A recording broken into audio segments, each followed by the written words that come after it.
നമസ്കാരം. നമസ്കാരം. തുടങ്ങാം സാർ. തുടങ്ങാം.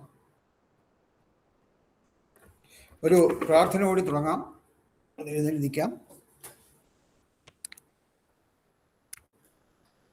ഓം ഗുരുബ്രഹ്മ ഗുരുർവിഷ്ണു ഗുരുർദേവോ മഹേശ്വരഃ ഗുരുർ സാക്ഷാത് പരബ്രഹ്മ തസ്മൈ ശ്രീ ഗുരവേ നമഃ. ഓം ഭൃഗുർ അത്രി വസിഷ്ഠസ്യ വിശ്വകർമാ മയസ്തദാ നാരദോ നഗ്നജിത് ചൈവ വിശാലാക്ഷഃ പുരന്ദരഃ ബ്രഹ്മകുമാരോ നന്ദിശഃ ശൗനകോ ഗർഗ ഏവ ച വാസുദേവോ അനിരുദ്ധശ്ച തഥാ ശുക്ർ ബൃഹസ്പതി അഷ്ടാദശൈത വിഖ്യാത വാസ്തുശാസ്ത്രോപദേശക.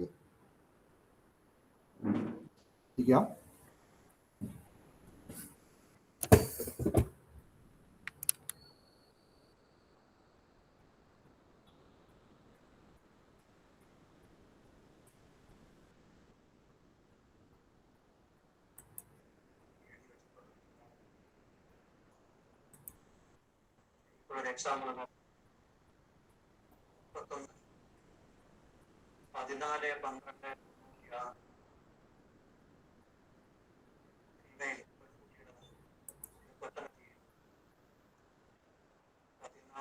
എല്ലാവർക്കും നമസ്കാരം. ഭാരതീയ വാസ്തു ജ്യോതിഷ പഠനശാല നടത്തുന്ന ഈ വാസ്തുശാസ്ത്രത്തിൻ്റെ ഡിപ്ലോമ കോഴ്സിൽ പങ്കെടുക്കാൻ എത്തിയിട്ടുള്ള നിങ്ങൾക്ക് എല്ലാവർക്കും ഈ കോഴ്സിൻ്റെ അധ്യാപകൻ എന്നുള്ള നിലയിൽ എൻ്റെ വിനീതമായ നമസ്കാരം. അതുപോലെ തന്നെ എല്ലാവരെയും ഹൃദയംഗമമായി ഈ കോഴ്സിലേക്ക് സ്വാഗതം ചെയ്യുകയും ചെയ്യുന്നു. ഇവിടെ ഈ ഡിപ്ലോമ കോഴ്സ് എന്ന് പറയുന്നത് വാസ്തുശാസ്ത്രത്തിലെ തുടക്കക്കാർക്ക് വേണ്ടിയുള്ള കോഴ്സാണ്. ഇതുവരെ വാസ്തുശാസ്ത്രത്തെപ്പറ്റി കാര്യമായ പഠനവും നടത്തിയിട്ടില്ലാത്ത ബിഗിനേഴ്സിന് വേണ്ടിയുള്ള ഒരു കോഴ്സാണ് നമ്മളിപ്പോൾ ഈ വാസ്തുശാസ്ത്ര ഡിപ്ലോമ കോഴ്സ്. ഇത് ശരിക്ക് പ്രധാനമായിട്ടും തിയറി ഓറിയൻറ്റഡ് കോഴ്സ് എന്ന് പറയാം. അതായത് വാസ്തുശാസ്ത്രത്തിലെ തിയറിക്കാണ് ഇതിൽ പ്രാധാന്യം കൊടുത്തിരിക്കുന്നത്. അതിൻ്റെ പ്രാക്ടിക്കൽ സൈഡൊക്കെ കൂടുതലായിട്ട് വരുന്നത്, കാരണം തിയറിയും പ്രാക്ടിക്കലും ഉണ്ടെങ്കിൽ ഏതും പൂർണ്ണമാവുള്ളൂ. അപ്പോൾ ഇവിടെ തിയറിക്ക് ഈ ഡിപ്ലോമ കോഴ്സിൽ കൂടുതൽ പ്രാധാന്യം കൊടുത്തിട്ടുണ്ട്. അതേസമയം പോസ്റ്റ് ഗ്രാജുവേറ്റ് ഡിപ്ലോമ കോഴ്സിൽ ഇതിൻ്റെ ഈ പഠിച്ച തിയറിയുടെ ആപ്ലിക്കേഷൻ അതെങ്ങനെയാണ് അത് നമുക്കും അത് മറ്റുള്ളവർക്കും ഗുണകരമായി എങ്ങനെ പ്രയോഗിക്കാം, അങ്ങനെ ആ ആപ്ലിക്കേഷൻ അല്ലെങ്കിൽ അതിൻ്റെ പ്രായോഗികതയ്ക്കാണ് പോസ്റ്റ് ഗ്രാജുവേറ്റ് ഡിപ്ലോമ കോഴ്സിൽ കൂടുതൽ പ്രാധാന്യം കൊടുത്തിരിക്കുന്നത്. കാരണം നമുക്കറിയാം, അതിൻ്റെ ഒരു ഫൗണ്ടേഷൻ ഇല്ലാതെ ഒരു വീട് വയ്ക്കുമ്പോൾ ഫൗണ്ടേഷൻ ഏറ്റവും പ്രധാനമാണ്. വെളിയിൽ കാണാൻ ഒക്കില്ല, ഫൗണ്ടേഷൻ നമുക്ക് വെളിയിൽ കാണാൻ പറ്റില്ല. നമുക്ക് വെളിയിൽ കാണുന്നത് ബേസ്മെൻറ്റും ഭിത്തിയും റൂഫും മേൽക്കൂരയൊക്കെയാണ് നമുക്ക് വെളിയിൽ കാണാൻ സാധിക്കുന്നത്. പക്ഷെ അതിൻ്റെ പ്രധാന ഉറച്ച് വീട് നിൽക്കണമെങ്കിൽ ഫൗണ്ടേഷൻ സ്ട്രോങ് ആവണം. നമുക്ക് വെളിയിൽ കാണാൻ പറ്റാത്ത മണ്ണിനടിയിലുള്ള ഫൗണ്ടേഷൻ സ്ട്രോങ് ആവണം. അതുപോലെ തന്നെ ഇപ്പം നമ്മൾ ഈ കോഴ്സ് ഡിപ്ലോമ കോഴ്സ് എന്ന് പറയുന്നത് ഈ ശാസ്ത്രത്തിൻ്റെ അല്ലെങ്കിൽ വാസ്തുശാസ്ത്രത്തിൻ്റെ ആ ഒരു ബേസ് അല്ലെങ്കിൽ ഒരു ഫൗണ്ടേഷൻ ഉറപ്പിക്കുക എന്നുള്ള ആ ഒരു കാര്യമാണ് ഇതുകൊണ്ട് നിർവഹിക്കുന്നത്. അപ്പം ഇത് ആ ഒരു ഫൗണ്ടേഷൻ തന്നെ നിങ്ങൾക്ക് ഏറ്റവും കാരണം നമുക്കറിയാം ഫൗണ്ടേഷൻ്റെ പ്രാധാന്യം നമുക്കറിയാം. അപ്പോൾ അതുകൊണ്ട് ഈ കോഴ്സ് വളരെ പ്രധാനമായിട്ട് തന്നെ കരുതണം. ഇതിൻ്റെ ഹയർ കോഴ്സിലേക്കൊക്കെ പോകുന്നതിന് മുമ്പ് ഇത് നല്ല ഉറപ്പുണ്ടാകണം. ഫൗണ്ടേഷൻ ആയി ഈ തിയറി പാർട്ട് നല്ലൊരു ഉറക്കണം. അതിൻ്റെ സിലബസൊക്കെ നിങ്ങൾക്ക് ഇന്ന് തരും. അപ്പോൾ ഇതിൻ്റെ ഈ കോഴ്സ് പഠിപ്പിക്കുന്ന അധ്യാപകൻ എന്നുള്ള രീതിയിൽ നമ്മൾ ആദ്യം ഇപ്പോൾ ഒരു ക്ലാസ് തുടങ്ങുകയാണ്. ഇതിനകത്ത് എനിക്ക് തോന്നുന്നു ഇപ്പോൾ ഏതാണ്ട് 10 പേര് വരെ ഉണ്ടെന്ന് തോന്നുന്നു. അപ്പം നമുക്ക് ആദ്യം തമ്മിലൊന്ന് പരിചയപ്പെടുന്നതാണ് നല്ലതെന്ന് തോന്നുന്നു. അപ്പോൾ എൻ്റെ കാര്യം ഞാനൊന്ന് പറയാം. എൻ്റെ പേര് കേശവദാസ്. ഞാൻ കൊല്ലത്ത് TKM കോളേജ് ഓഫ് എഞ്ചിനീയറിംഗിൽ നിന്ന് 1969 എഞ്ചിനീയറിംഗ് ബിരുദം കരസ്ഥമാക്കി. അത് കഴിഞ്ഞതിന് ശേഷമാണ് ഞാൻ ഈ വാസ്തുശാസ്ത്ര മേഖലയിലേക്കൊക്കെ തിരിഞ്ഞത്. എൻ്റെ വാസ്തുശാസ്ത്രത്തിൽ എൻ്റെ ഒരു ബിഗിനിങ്, തുടക്കം, നിങ്ങളിപ്പോൾ ഇരിക്കുന്ന പോലെ എൻ്റെ ഒരു തുടക്കം എന്ന് പറയുന്നത് ആറന്മുള വാസ്തുവിദ്യാ ഗുരുകുലത്തിൽ ഒരു കൊല്ലത്തെ PTA, അതായത് ട്രഡീഷണൽ ആർക്കിടെക്ചറിൻ്റെ കോഴ്സ്, വാസ്തുശാസ്ത്രത്തിൻ്റെ ട്രഡീഷണൽ ആർക്കിടെക്ചർ, അതിൻ്റെ ഒരു കോഴ്സ് ആറന്മുള വാസ്തുവിദ്യാ ഗുരുകുലത്തിൽ ഒരു കൊല്ലത്തെ കോഴ്സ് കംപ്ലീറ്റ് ചെയ്തു. അതാണ് എൻ്റെ ആദ്യത്തെ വാസ്തുശാസ്ത്രത്തിലുള്ള എൻ്റെ അറിവ് അതിൽ നിന്നാണ് കിട്ടിയത്. പക്ഷെ ഈ കോഴ്സ് കഴിഞ്ഞപ്പോൾ എനിക്ക് ഉള്ളിലുണ്ടായ തോന്നൽ, പല കാര്യങ്ങളിലും പൂർണ്ണമായിട്ട് എനിക്ക് അങ്ങോട്ട് അക്സെപ്റ്റ് ചെയ്യാൻ സാധിച്ചില്ല. പറയുന്ന കോഴ്സിൽ പറഞ്ഞു, പഠിച്ചു, പരീക്ഷയ്ക്ക് നല്ല റിസൾട്ട് കിട്ടി, അതൊക്കെ ശരിയാണ്. പക്ഷേ എന്നാലും പൂർണ്ണമായിട്ട് നമുക്ക് ഉൾക്കൊള്ളാൻ പ്രത്യേകിച്ച് എനിക്കൊരു എഞ്ചിനീയറിംഗ് ബാക്ക്ഗ്രൗണ്ട് ഉള്ളതുകൊണ്ടായിരിക്കാം ഈ വാസ്തുവിദ്യാ ഗുരുകുലത്തിൽ പഠിച്ച പല കാര്യങ്ങളും പൂർണ്ണമായിട്ട് ഉൾക്കൊള്ളുക എനിക്കന്ന് കഴിഞ്ഞിരുന്നില്ല ആ സമയത്ത്.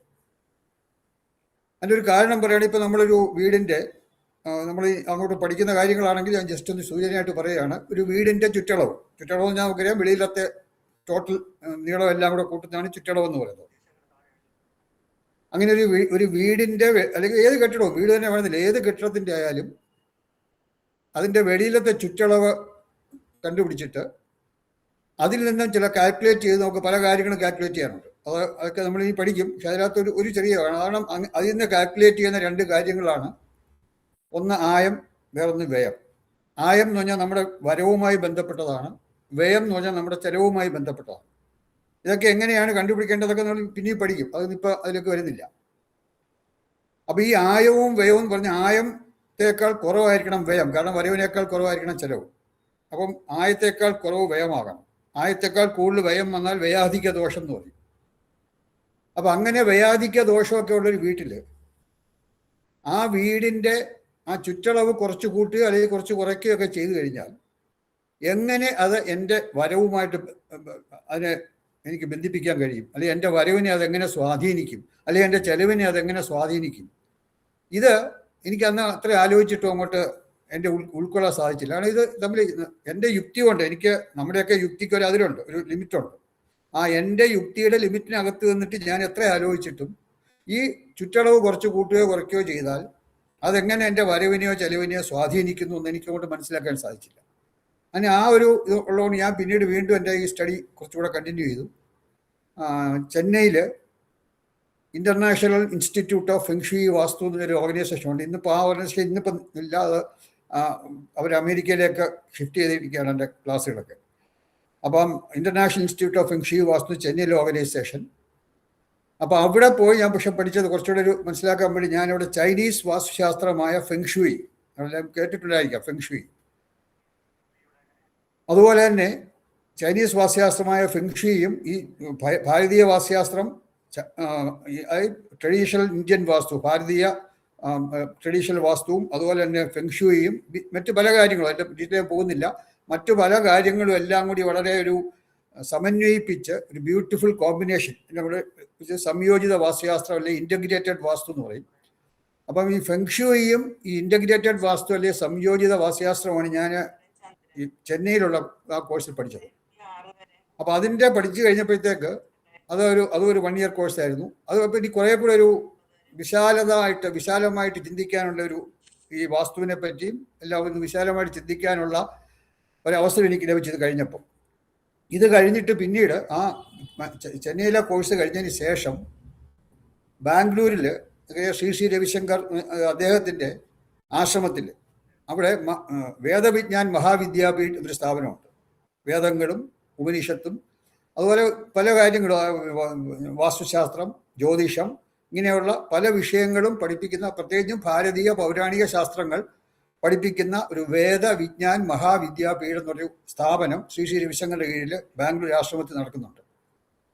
അപ്പോൾ അവിടെ ഇതിൻ്റെ ഭാഗമായിട്ട് ഒരു വാസ്തു കോഴ്സ് ഉണ്ട്. അപ്പോൾ അതിൻ്റെ ബേസിക് കോഴ്സിന് വാസ്തു വിശാരദ എന്നും അഡ്വാൻസ് കോഴ്സിന് വാസ്തുശാസ്ത്രി എന്നുമാണ് പറയുന്നത്. അപ്പോൾ പിന്നെ ഇപ്പോൾ അവിടെ പോയി ഈ 2 കോഴ്സുകൾ ഞാൻ അവിടെ പോയി പഠിച്ചു. അവിടെ വാസ്തു വിശാരദ കഴിഞ്ഞാലേ വാസ്തുശാസ്ത്രി ചേർക്കുള്ളൂ. അപ്പോൾ അങ്ങനെ അവിടെ വാസ്തു വിശാരദം പഠിച്ചു, പിന്നെ വാസ്തുശാസ്ത്രിയും പഠിച്ചു. അപ്പോൾ ഇതൊക്കെ പഠിച്ചു കഴിഞ്ഞപ്പോഴത്തേക്കാണ് എനിക്ക് ഇതിനെപ്പറ്റി കുറേ കൂടെ ഒരു ഒരു ഉൾക്കാഴ്ചയോ അല്ലെങ്കിൽ ഇതിനെപ്പറ്റി ഒരു വിശാലമായ ഒരു കാഴ്ചപ്പാട് ഉണ്ടാവുകയും ഇതിനെപ്പറ്റി കുറെ കൂടി എനിക്ക് മനസ്സിലാക്കാൻ സാധിക്കുകയും ചെയ്തു. അപ്പോൾ എൻ്റെ ഒരു ബാക്ക്ഗ്രൗണ്ട്, സ്റ്റഡി ബാക്ക്ഗ്രൗണ്ട് അല്ലെങ്കിൽ വിദ്യാഭ്യാസം, വാസ്തുശാസ്ത്ര വിദ്യാഭ്യാസം ഏതാണ്ട് ഇതാണ്. ആദ്യം ആറന്മുള വാസ്തുവിദ്യാ ഗുരുകുലം, അത് ചെന്നൈയിലെ ഇന്റർനാഷണൽ ഇൻസ്റ്റിറ്റ്യൂട്ട് ഓഫ് ഫെങ്ഷി വാസ്തു, അത് കഴിഞ്ഞ് വേദവിജ്ഞാൻ മഹാവിദ്യാപീഠ് ബാംഗ്ലൂരിലുള്ള ശ്രീശീല ആശ്രമത്തിൽ. അപ്പോൾ ഇത് മനസ്സിലാക്കിയപ്പോൾ കൂടുതൽ വിശാലമായിട്ട് ചിന്തിക്കാൻ എന്നെ ഇത് സഹായിച്ചു. അപ്പോൾ ഇത് ഏതാണ് എൻ്റെ ഒരു ബാക്ക്ഗ്രൗണ്ട്. ഇപ്പം ഞാൻ തിരുവനന്തപുരത്ത് ഗവൺമെൻറ് സംസ്കൃത കോളേജിൽ അവിടുത്തെ വാസ്തുശാസ്ത്രത്തിൻ്റെ ബേസിക് കോഴ്സും അഡ്വാൻസ് കോഴ്സും പഠിപ്പിക്കുന്ന അധ്യാപകനാണ്. അതുകൂടാതെ തന്നെ ഇവിടുത്തെ ഈ വാസ്തു നിങ്ങളിപ്പോൾ പഠിച്ചിരിക്കുന്ന ഈ ഇൻസ്റ്റിറ്റ്യൂഷൻ, അവിടത്തെയും ഡിപ്ലോമ കോഴ്സിൻ്റെയും പോസ്റ്റ് ഗ്രാജുവേറ്റ് ഡിപ്ലോമ കോഴ്സിൻ്റെയും അധ്യാപകനാണ്. അപ്പോൾ ഇത് ഈ അവിടുത്തെ സംസ്കൃത കോളേജിലെ ബേസിക് കോഴ്സും അഡ്വാൻസ് കോഴ്സും നമ്മുടെ ഇവിടുത്തെ അതുമായിട്ട് സിലബസ് കുറച്ച് വ്യത്യാസമുണ്ട്. കാരണം സംസ്കൃത കോളേജിലെ കോഴ്സിൽ ഈ ഫെങ്ഷി എന്ന് പറയുന്നത് അഡ്വാൻസ് കോഴ്സിലേ പഠിപ്പിക്കുന്നുള്ളൂ. ബേസിക്കിൽ ഫെങ്ഷി ഇല്ല, ഭാരതീയ വാസ്തുശാസ്ത്രം മാത്രമേ പഠിപ്പിക്കുന്നുള്ളൂ. അഡ്വാൻസ് കോഴ്സിലാണ് ഫെങ്ഷി പഠിപ്പിക്കുന്നത്. ഇവിടുത്തെ ക്ലാസ്സിൽ നമ്മൾ ഈ ഫെങ്ഷിയും കൂടെ ഈ ഡിപ്ലോമ കോഴ്സിൽ തന്നെ, കാരണം ഡിപ്ലോമ എന്ന് പറയുമ്പോൾ കുറച്ചുകൂടി വിശാലമായിട്ടുള്ള ഒരു ആശയമാണ് ഈ ബേസിക് കോഴ്സിനേക്കാൾ. അപ്പോൾ ഈ ഡിപ്ലോമ കോഴ്സിൽ തന്നെ നമുക്ക് ഈ ഫെങ്ഷി ആൻഡ് ഇൻ്റഗ്രേറ്റഡ് വാസ്തു, അതായത് ചൈനീസ് വാസ്തുശാസ്ത്രമായ ഫെങ്ഷിയും സംയോജിത വാസ്തുശാസ്ത്രമായ ഇൻ്റഗ്രേറ്റഡ് വാസ്തുവും നമ്മൾ ഈ ഡിപ്ലോമ കോഴ്സിൽ തന്നെ ഇവിടെ പഠിപ്പിക്കുന്നുണ്ട്. അതേപോലെ ബാക്കി സിലബസ് ഒക്കെ കറക്റ്റാണ് ഇവിടെ പഠിച്ചുകൊണ്ടിരിക്കുന്നത്. ഇതാണ് എനിക്ക് ഇവിടെ ഇതിന് ഒരു ഇൻട്രഡക്ഷനായിട്ട് പറയാനുള്ള എൻ്റെ വാസ്തുശാസ്ത്രത്തിലുള്ള എൻ്റെ അറിവും എൻ്റെ വിദ്യാഭ്യാസമായിട്ട് പറയാം. പിന്നെ കഴിഞ്ഞ ഏതാണ്ട് വർഷങ്ങളായിട്ട്, ഒരു 10-25 വർഷത്തിൽ കൂടുതലായിട്ട് ഞാനിതിൽ പ്രാക്ടീസ് ചെയ്തുകൊണ്ടിരിക്കുകയാണ്. കാരണം നമ്മൾ എത്ര പഠിച്ചാലും ശരി, നമ്മൾ അപ്ലൈ ചെയ്താലേ നമുക്ക് ആ നോളജ് വികസിക്കുകയുള്ളൂ. അത് നമുക്ക് അറിവുള്ളൂ. അല്ലാതെ നമ്മൾ പഠിച്ചു കഴിഞ്ഞ് കുറച്ച് ചുമ്മാ ഇരുന്ന് വെച്ച് നമുക്ക് കുറച്ച് കഴിയുമ്പോൾ നമ്മളങ്ങ് വിട്ടുപോവുകയും ഇതൊക്കെ നമ്മുടെ തലേന്ന് അങ്ങ് വിട്ടുപോകും. അപ്പോൾ ഇത് നമ്മൾ പ്രാക്ടീസ് ചെയ്തുകൊണ്ടിരുന്നാൽ മാത്രമേ നമുക്കിത് കൂടുതൽ ഉറയ്ക്കുകയുള്ളൂ. അതുപോലെ തന്നെ ക്ലാസ് എടുക്കുക, അതൊക്കെ വളരെ നല്ലതാണ്. ഇതുപോലെ ഇതുമായിട്ട് നമ്മൾ ബന്ധപ്പെട്ടിരിക്കുന്നത് ഇതിലുള്ള ആ ഒരു ഉത്സാഹവും അതുപോലെ അറിവും വർദ്ധിപ്പിക്കാൻ നമ്മളെ സഹായിക്കും. ഇനി നിങ്ങൾ ഓരോരുത്തരും ജസ്റ്റ് ഒന്ന് പരിചയപ്പെടുക. ആ പരിചയപ്പെടുന്നതിന് ഓരോരുത്തരായിട്ട് അവരുടെ പേര്, എവിടെയാണ് താമസിക്കുന്നത്, ഇപ്പം എന്ത് ചെയ്യുന്നു, ഇത് പറഞ്ഞിട്ട് എന്തിനാണ് ഈ വാസ്തുശാസ്ത്ര കോഴ്സിലേക്ക് വരാനുള്ള കാരണം ഇതൊന്ന് വളരെ ചുരുക്കി ഓരോരുത്തരൊന്ന് പറയുക. ഓരോരുത്തരെ പേര് വിളിക്കാം. പ്രമോദ് പറയാം. എന്റെ പേര് പ്രമോദ്. ഞാൻ തിരുവനന്തപുരത്ത് കരകുളം എന്ന സ്ഥലത്താണ് താമസിക്കുന്നത്. അടുത്തോട്ട് സൗണ്ട് ശബ്ദം കുറഞ്ഞു. എന്റെ പേര് പ്രമോദ്. തിരുവനന്തപുരം കരകുളത്ത് താമസിക്കുന്നു. കരകുളം, നിർമ്മകാലത്ത് കരകുളത്ത് താമസിക്കുന്നു. ഞാൻ ഗവൺമെന്റ് സർവീസിലാണ്, സീനിയർ ക്ലർക്കാണ് എംപ്ലോയ്മെന്റ് ഡിപ്പാർട്ട്മെന്റില്. ഓക്കെ. ഈ വിഷയത്തെ പഠിക്കാൻ താല്പര്യം എനിക്ക് മുൻപേ ഉണ്ടായിരുന്നു, അവസരങ്ങളൊന്നും കിട്ടിയില്ല. ഇപ്പൊ ഇങ്ങനെ ഒരു വാട്സാപ്പ് ഗ്രൂപ്പിൽ ഇങ്ങനെ ഒരു വന്നപ്പോഴാണ് അങ്ങ് ചേരാമെന്ന് കരുതിയാണ് ഞാൻ ചേർന്നത്. താല്പര്യമുള്ള വിഷയം തന്നെയാണ് വാസ്തുശാസ്ത്രം. അങ്ങനെ ചേർന്ന് നോക്കിയതാണ്. മുമ്പ് എന്തെങ്കിലും ഇതിലൊക്കെ പഠിച്ചിട്ടുണ്ടോ? ഇല്ല, ഒന്നും പഠിച്ചിട്ടില്ല. ഫസ്റ്റ് ആദ്യ തവണയാണ്. ഓക്കെ, ശരി. മിസ്റ്റർ കുട്ടിക്കൃഷ്ണൻ ഒന്ന് അൺമ്യൂട്ട് ചെയ്ത് പറയുക.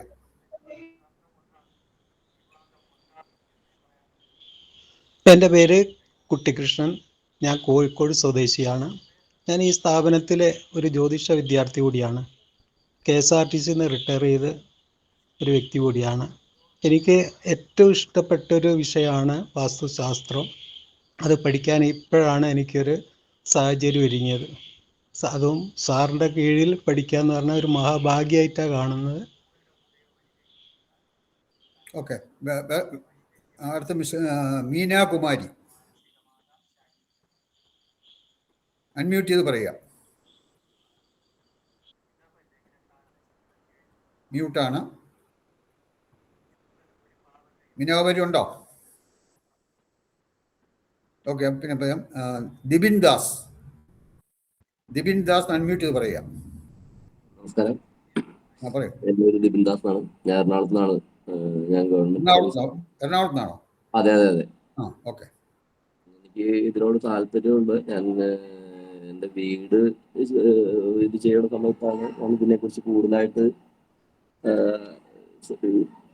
ഇതിനെക്കുറിച്ചൊക്കെ കൂടുതൽ അറിയാനും കാര്യങ്ങളൊക്കെ ശ്രമിച്ചത്. അന്നേരം പിന്നെ കൂടുതൽ പഠിക്കാനോ വലിയ കാര്യങ്ങൾക്കൊന്നും ഉണ്ടായിരുന്നില്ല. പിന്നെ ഇപ്പോൾ അത് ഇതിനൊരു അവസരം കിട്ടിയപ്പോൾ എനിക്കത് പഠിക്കണമെന്നൊരു ആഗ്രഹം തോന്നി. അതുകൊണ്ടാണ് ഞാൻ ഇതിൽ ചേർന്നത്. ഓക്കെ. മീനാകുമാരി ഫ്രീ ആണോ? അപ്പം രാംദാസ് ഉണ്ണിത്താൻ. നമസ്തേ സാർ. നമസ്തേ. ഞാൻ തിരുവനന്തപുരത്ത് മുത്തുസ്വാമി സാറിന്റെ സ്റ്റുഡൻ്റ് ആയിരുന്നു.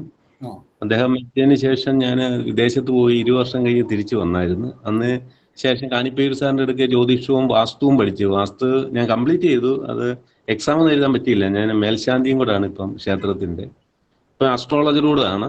അന്നേരം കിണറിന്റെ സ്ഥാനവും പിന്നെ മതിലിന്റെ സ്ഥാനവും പഠിച്ചു. ബാക്കി എൻ്റെ കണക്കൂട്ടലിലേക്ക് സമയം കിട്ടിയില്ലായിരുന്നു. വന്നിടയ്ക്ക് ഒരു പ്രതിഷ്ഠയുമായി ബന്ധപ്പെട്ട് എനിക്ക് കംപ്ലീറ്റ് ചെയ്തേ ഉള്ളായിരുന്നു. ഈ കാണിപ്പേർ തിരുമേന ക്ലാസ് ഏത് കോഴ്സിലാണ്, എവിടെയാ പഠിച്ചത്? കാണിപ്പേർ തിരുമേന അവിടെ തിരുവനന്തപുരത്ത് ഈ കൊറോണ സമയത്ത് വാസ്തു അക്കാദമിയിലല്ലേ? വാസ്തു അക്കാദമി 2 കോഴ്സും അവിടെ ചെയ്തായിരുന്നു. മറ്റേ 10 കൊല്ലത്തിന് മുമ്പല്ലേ ജ്യോതിഷം പഠിച്ചു. എന്നാലും അത് നല്ല മുത്തുസ്വാമി സാർ നല്ലതായിട്ട് പഠിപ്പിച്ചുകൊണ്ട് നല്ല ബൈഹായിട്ട് അതിൽ നിന്നും നമുക്ക് നല്ല ആളുമുണ്ട് അസ്ട്രോളജി. ഓക്കെ. അമ്പിളി. നമസ്കാരം. ഞാൻ അമ്പിളി, എറണാകുളം ജില്ലയിൽ കാലടിയിലാണ് വീട്. വാസ്തുഭാരതിയിൽ നിന്ന് ഡിപ്ലോമ എടുത്തിട്ടുണ്ട്. തൃശ്ശൂരിൽ നിന്നുണ്ട് വാസ്തുഭാരതിയിൽ. ഇതിനോട് നല്ല താല്പര്യമാണ്. അങ്ങനെ വാസ്തുഭാരതിയിൽ ഡിപ്ലോമ എടുത്തത് വാസ്തുവിലാണോ, വാസ്തുശാസ്ത്രമാണോ അതോ? വാസ്തുശാസ്ത്രത്തിൽ. ഓക്കെ. പിന്നെ ക്രിസ്റ്റൽ ഹീലിംഗ് അത് പഠിച്ചിട്ടുണ്ട്. ഓക്കെ. ഡൽഹിയിലുള്ള ഓൺലൈനിൽ. ശരി. ഓക്കെ. ഇനി ആരാ ഉള്ളത്? മീനാകുമാരി ഉണ്ടോ? മീനാകുമാരി.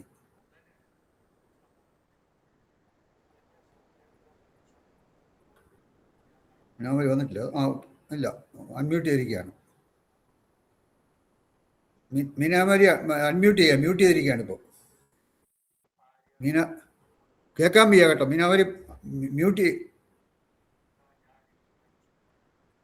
ചെയ്തിരിക്കുകയാണ്. അൺമ്യൂട്ട് ചെയ്താലേ കേൾക്കാനൊക്കുള്ളൂ, പറയുന്നത് കേൾക്കാനില്ല. ഓക്കെ.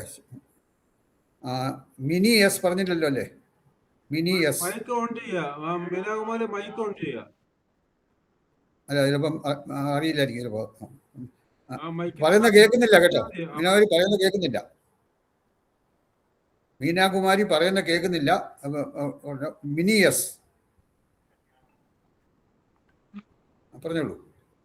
നമസ്തേ. നമസ്തേ. ഞാൻ പെരുമ്പാവൂരിൽ നിന്നാണ്. എൻ്റെ പേര് മിനി.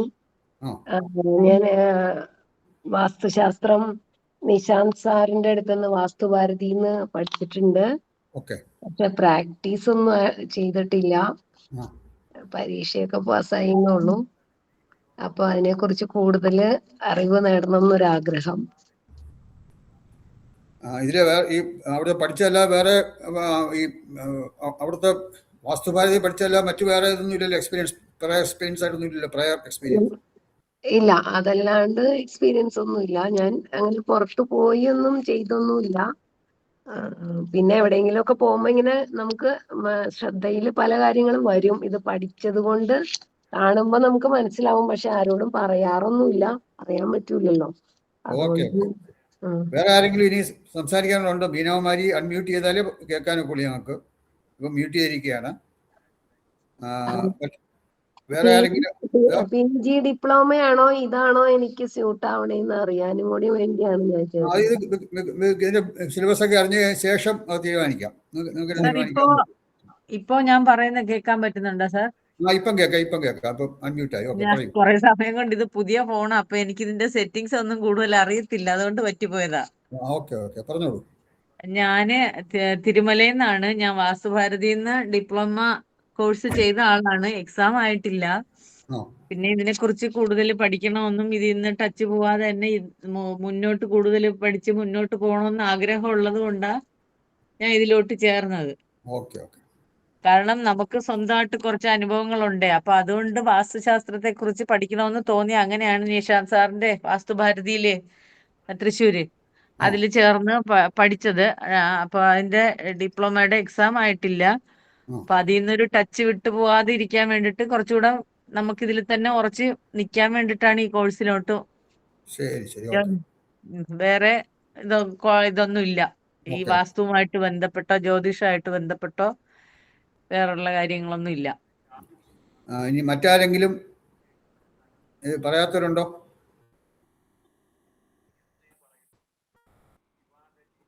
അതേശിച്ചുള്ളത് ആരൊക്കെയാണ്?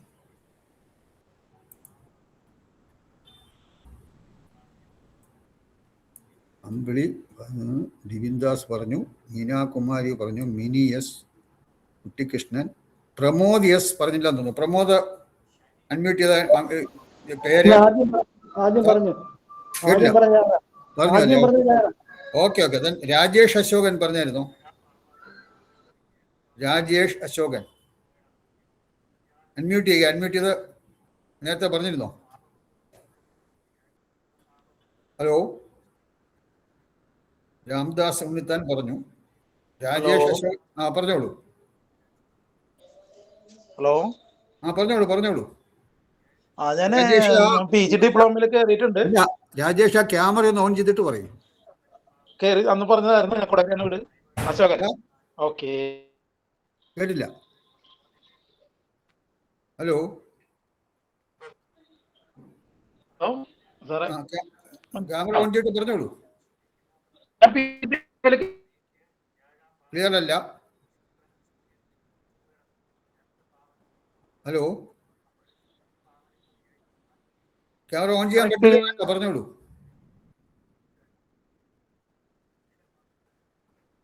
ഹലോ, ക്ലിയർ ആവുന്നില്ല.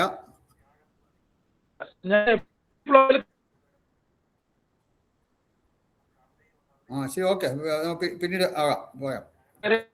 ഡിപ്ലോമ ഇല്ല, ഇടയ്ക്കിടയ്ക്ക് കട്ടായി പോകുന്നു കേട്ടോ പറയുന്നത്. ഇപ്പൊ ക്യാമറ ഓണായി. പറഞ്ഞു നോക്കൂ, പറയുന്നത് ക്ലിയർ ആവുന്നുണ്ടോ? ഹലോ,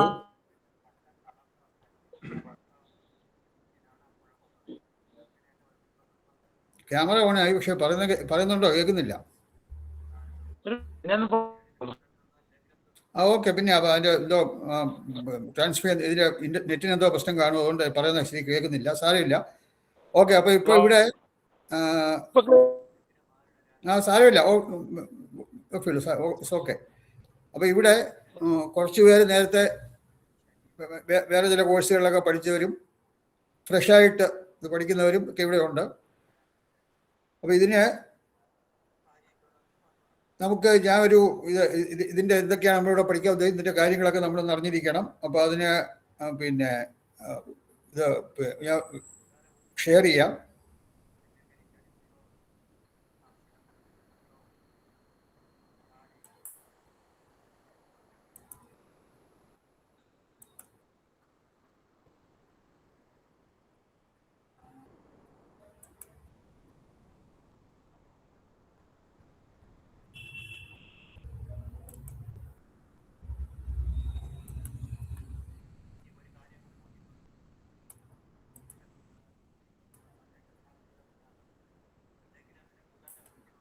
ഇപ്പം ഇവിടെ ഈ ഭാരതീയ വാസ്തു ജ്യോതിഷ പഠനശാല വാസ്തുശാസ്ത്ര ഡിപ്ലോമ കോഴ്സ് 2026 2027 എഴുതിയിരിക്കുന്നത് എല്ലാവർക്കും വായിക്കാൻ പറ്റുന്നോ, കാണാൻ പറ്റുന്നുണ്ടോ?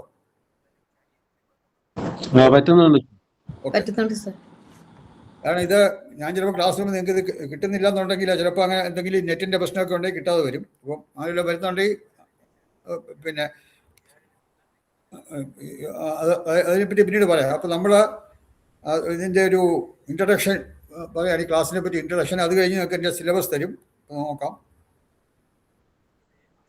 അപ്പം ഇവിടെ ഒരു സെൻറ്റൻസ് നിങ്ങൾക്ക് ഇവിടെ കാണാം. ഇത് വളരെ പ്രധാനപ്പെട്ട ഒന്നാണ് വാസ്തുശാസ്ത്ര സംബന്ധിയായിട്ട്. ആത്മാവിന് ശരീരം എന്ന പോലെ ശരീരത്തിന് വാസസ്ഥലവും ആവശ്യമാണ്. നമുക്കറിയാം, നമ്മുടെ ആത്മാവും ശരീരവും തമ്മിലുള്ള വ്യത്യാസം നിങ്ങൾക്കെല്ലാം പൊതുവെ അറിയാവുന്നവരാണ്. കാരണം ഞാൻ പറയുന്നത് നിങ്ങൾ കേൾക്കുന്നു, നിങ്ങൾ പറയുന്നത് ഞാൻ കേൾക്കുന്നു. അതുപോലെ തന്നെ നമ്മളൊരു ഗ്രൂപ്പായിട്ട് ഒരിടത്ത് ഇരിക്കുമ്പോൾ ഇപ്പോൾ നെറ്റിൽ കൂടെ ചിലവും പറ്റിയെന്ന് വരില്ല, അല്ലാതെ നമ്മളൊരു മുറിയിലിരിക്കുന്നവർ ഒരാൾക്ക് മറ്റുള്ളവരെ കാണാൻ പറ്റും, അവർക്ക് ആ ആളിനെ കാണാൻ പറ്റും. അപ്പോൾ അതിനെ കാണാൻ നമ്മൾ കണ്ണുപയോഗിക്കുന്നു, കേൾക്കാൻ ചെവി ഉപയോഗിക്കുന്നു, ഇങ്ങനെ പല അവയവങ്ങൾ ഉപയോഗിച്ചാണ് നമ്മൾ ഇത് ഓരോന്നും ചെയ്യുന്നത്. പക്ഷേ അവിടെ കാണുന്നത് കണ്ണല്ല കാണുന്നത്, ഞാനാണ് കാണുന്നത്. ഞാൻ കാണുന്നു, ഞാൻ കേൾക്കുന്നു എന്നാണ് പറയുന്നത്. അപ്പം ഞാൻ കാണാൻ കണ്ണുപയോഗിക്കുന്നു, ഞാൻ കേൾക്കാൻ ചെവി ഉപയോഗിക്കുന്നു. അപ്പോൾ ഈ ഓരോ പാർട്ട് ഉപയോഗിച്ചാണ് നമ്മളിത് ഓരോ കാര്യവും ചെയ്യുന്നത്.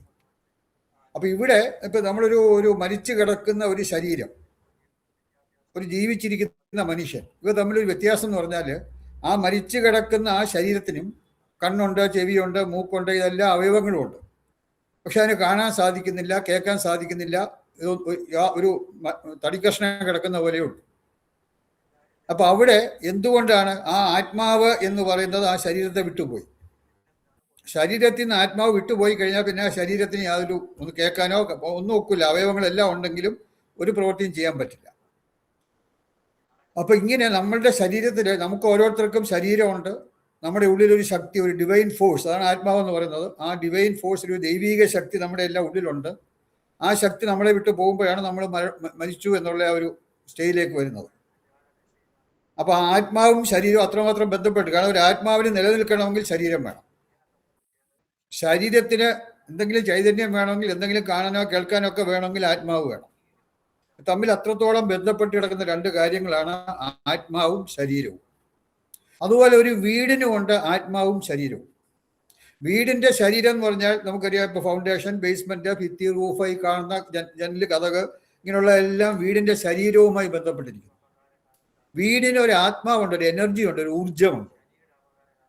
ആ ഊർജവും നമ്മൾ മനസ്സിലാക്കണം. ആ വീടിന്റെ വെറുതെ ഈ കതവും ജനലും അല്ലെങ്കിൽ നമുക്ക് കാണുന്ന കാര്യങ്ങൾ, അല്ലെങ്കിൽ മണ്ണിനടിയിലോട്ടുള്ള ഫൗണ്ടേഷൻ, ഇതിനെപ്പറ്റി മാത്രം അറിഞ്ഞാൽ പോരാ, അതിൻ്റെ ആത്മാവിനെ പറ്റി മനസ്സിലാക്കണം.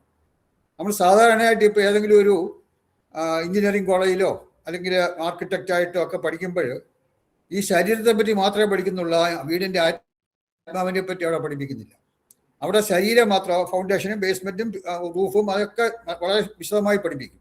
അതെല്ലാം ശരീരത്തിന്റെ ഭാഗങ്ങളാണ്. വീടിന്റെ ശരീരത്തിന്റെ, അല്ലെങ്കിൽ ഒരു കെട്ടിടത്തിന്റെ, വീടെന്നല്ല ഏത് കെട്ടിടം ആയിക്കോട്ടെ, കെട്ടിടത്തിന്റെ ശരീരത്തിന്റെ ഭാഗങ്ങളാണ് ഇതെല്ലാം.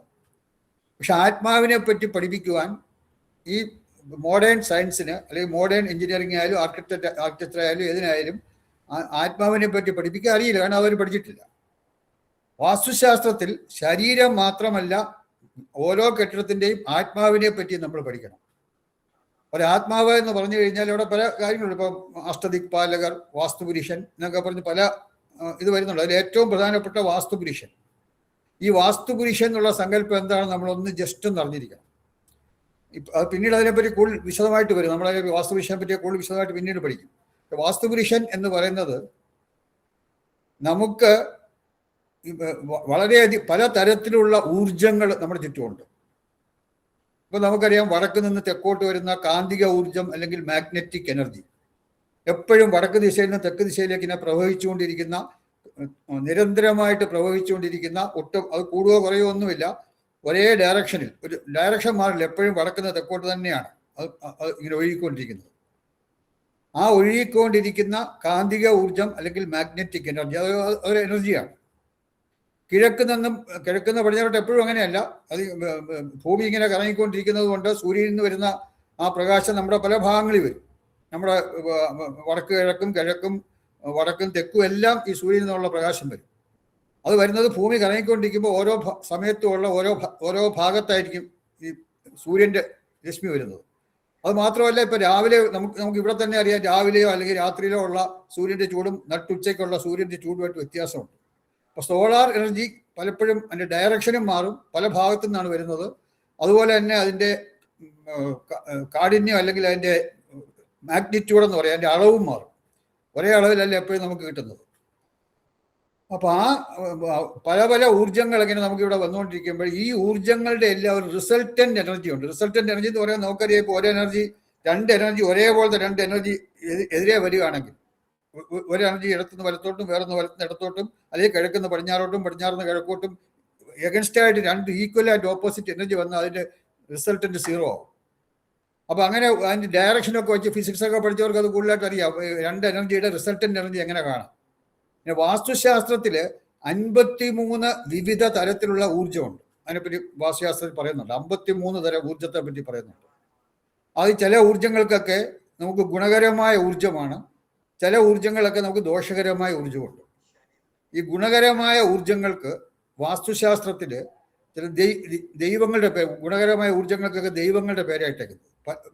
ഈശൻ, അതുപോലെ തന്നെ ഇന്ദ്രൻ, ഇങ്ങനെയുള്ള ദേവന്മാരുടെ പേരാണ് കൊടുത്തിരിക്കുന്നത്. അതുപോലെ ദോഷകരമായ ഊർജ്ജങ്ങൾക്ക് രാക്ഷസന്മാരുടെയും പിശാചുക്കളുടെയൊക്കെ പേര് കൊടുത്തിട്ടുണ്ട്. യമൻ, അതുപോലെ തന്നെ നിരുതി, ഇങ്ങനെയുള്ള രാക്ഷസന്മാരുടെയും അങ്ങനെയുള്ളവരുടെ പേരൊക്കെയാണ് കൂടുതൽ നെഗറ്റീവായിട്ടുള്ള ഊർജ്ജത്തിന് കൊടുത്തേക്കുന്നത്. ഈ എല്ലാ ഊർജ്ജത്തിൻ്റെയും കൂടി ടോട്ടലായിട്ട് എടുക്കുക, ഈ 53 ഊർജ്ജങ്ങളുടെയും കൂടി. ഇപ്പം നമ്മളിപ്പോൾ ഇരിക്കുന്ന സ്ഥലത്ത് ഈ പല ഊർജ്ജങ്ങളും അവിടെ നമ്മൾ കാണുന്നില്ല. ഊർജ്ജത്തെ അത് കാണാക്കില്ല.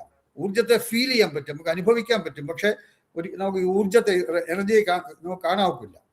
അപ്പോൾ ആ എനർജി നമുക്ക് ചുറ്റും ഈ 53 എനർജിയും എല്ലായിടത്തും ഉണ്ട്. അപ്പോൾ ഈ 53 എനർജിയുടെ കൂടെ റിസൾട്ടൻ്റ് എനർജി എന്ന് പറയുന്നതാണ് ഈ വാസ്തുപുരുഷൻ എന്നുള്ള സങ്കല്പം. റിസൾട്ടൻ്റ് എനർജി അതിനെ മാറിക്കൊണ്ടിരിക്കും. അതിൻ്റെ പലതിൻ്റെ ഡയറക്ഷൻ മാറുന്ന മാറിക്കൊണ്ടിരിക്കും.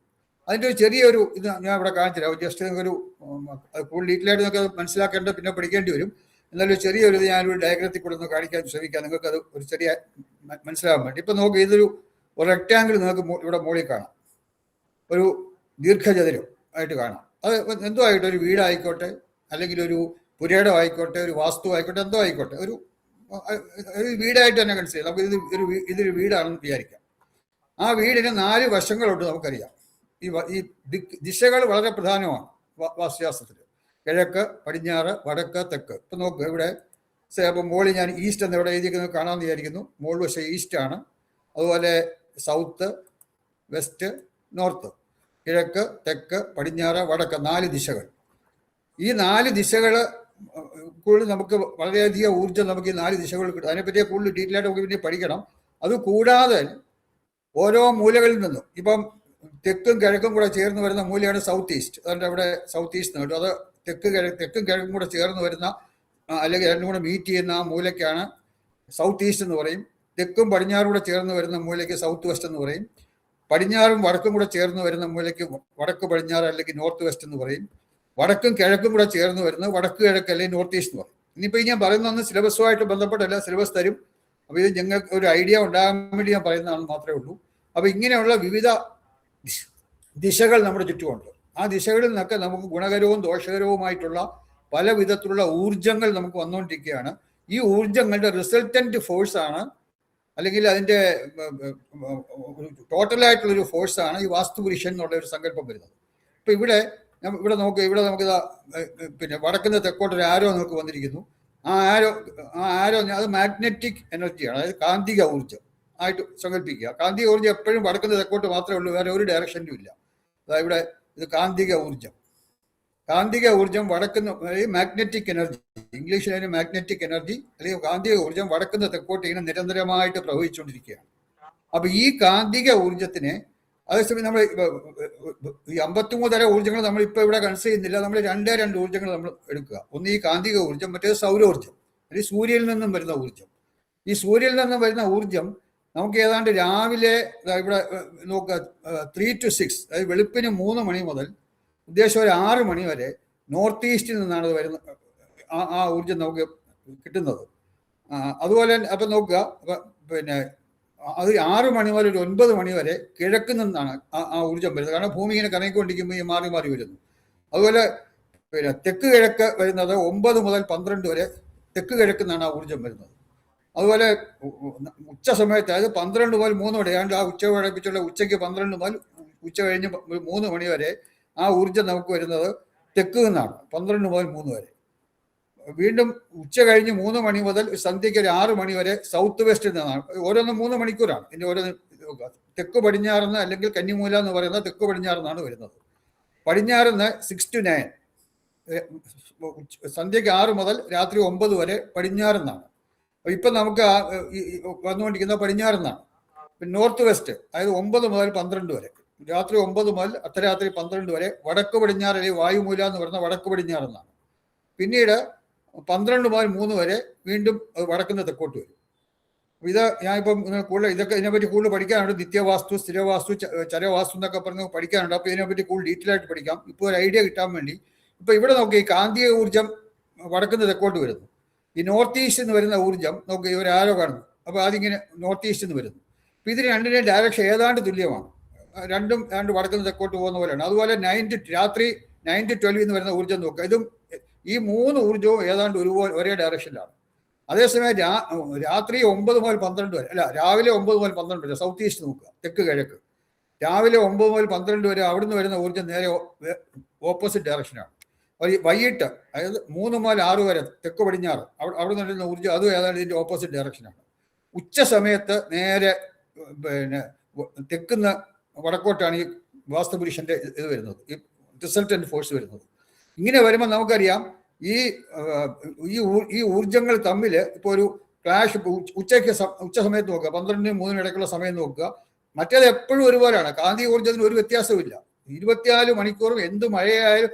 സൗരോർജ്ജം നല്ലൊരു മഴയുള്ള ദിവസമാണെങ്കിൽ സൗരോർജ്ജം കുറവാണ്. നമുക്ക് ഇവിടെ വരുന്ന സൂര്യനിൽ നിന്നുള്ള ചൂട് കുറയും, മഴ. പക്ഷെ ഇതൊന്നും കാന്തിക ഊർജ്ജത്തെ അഫക്റ്റ് ചെയ്യില്ല. മാഗ്നറ്റിക് എനർജി ഇതൊന്നും അഫക്റ്റ് ചെയ്യില്ല.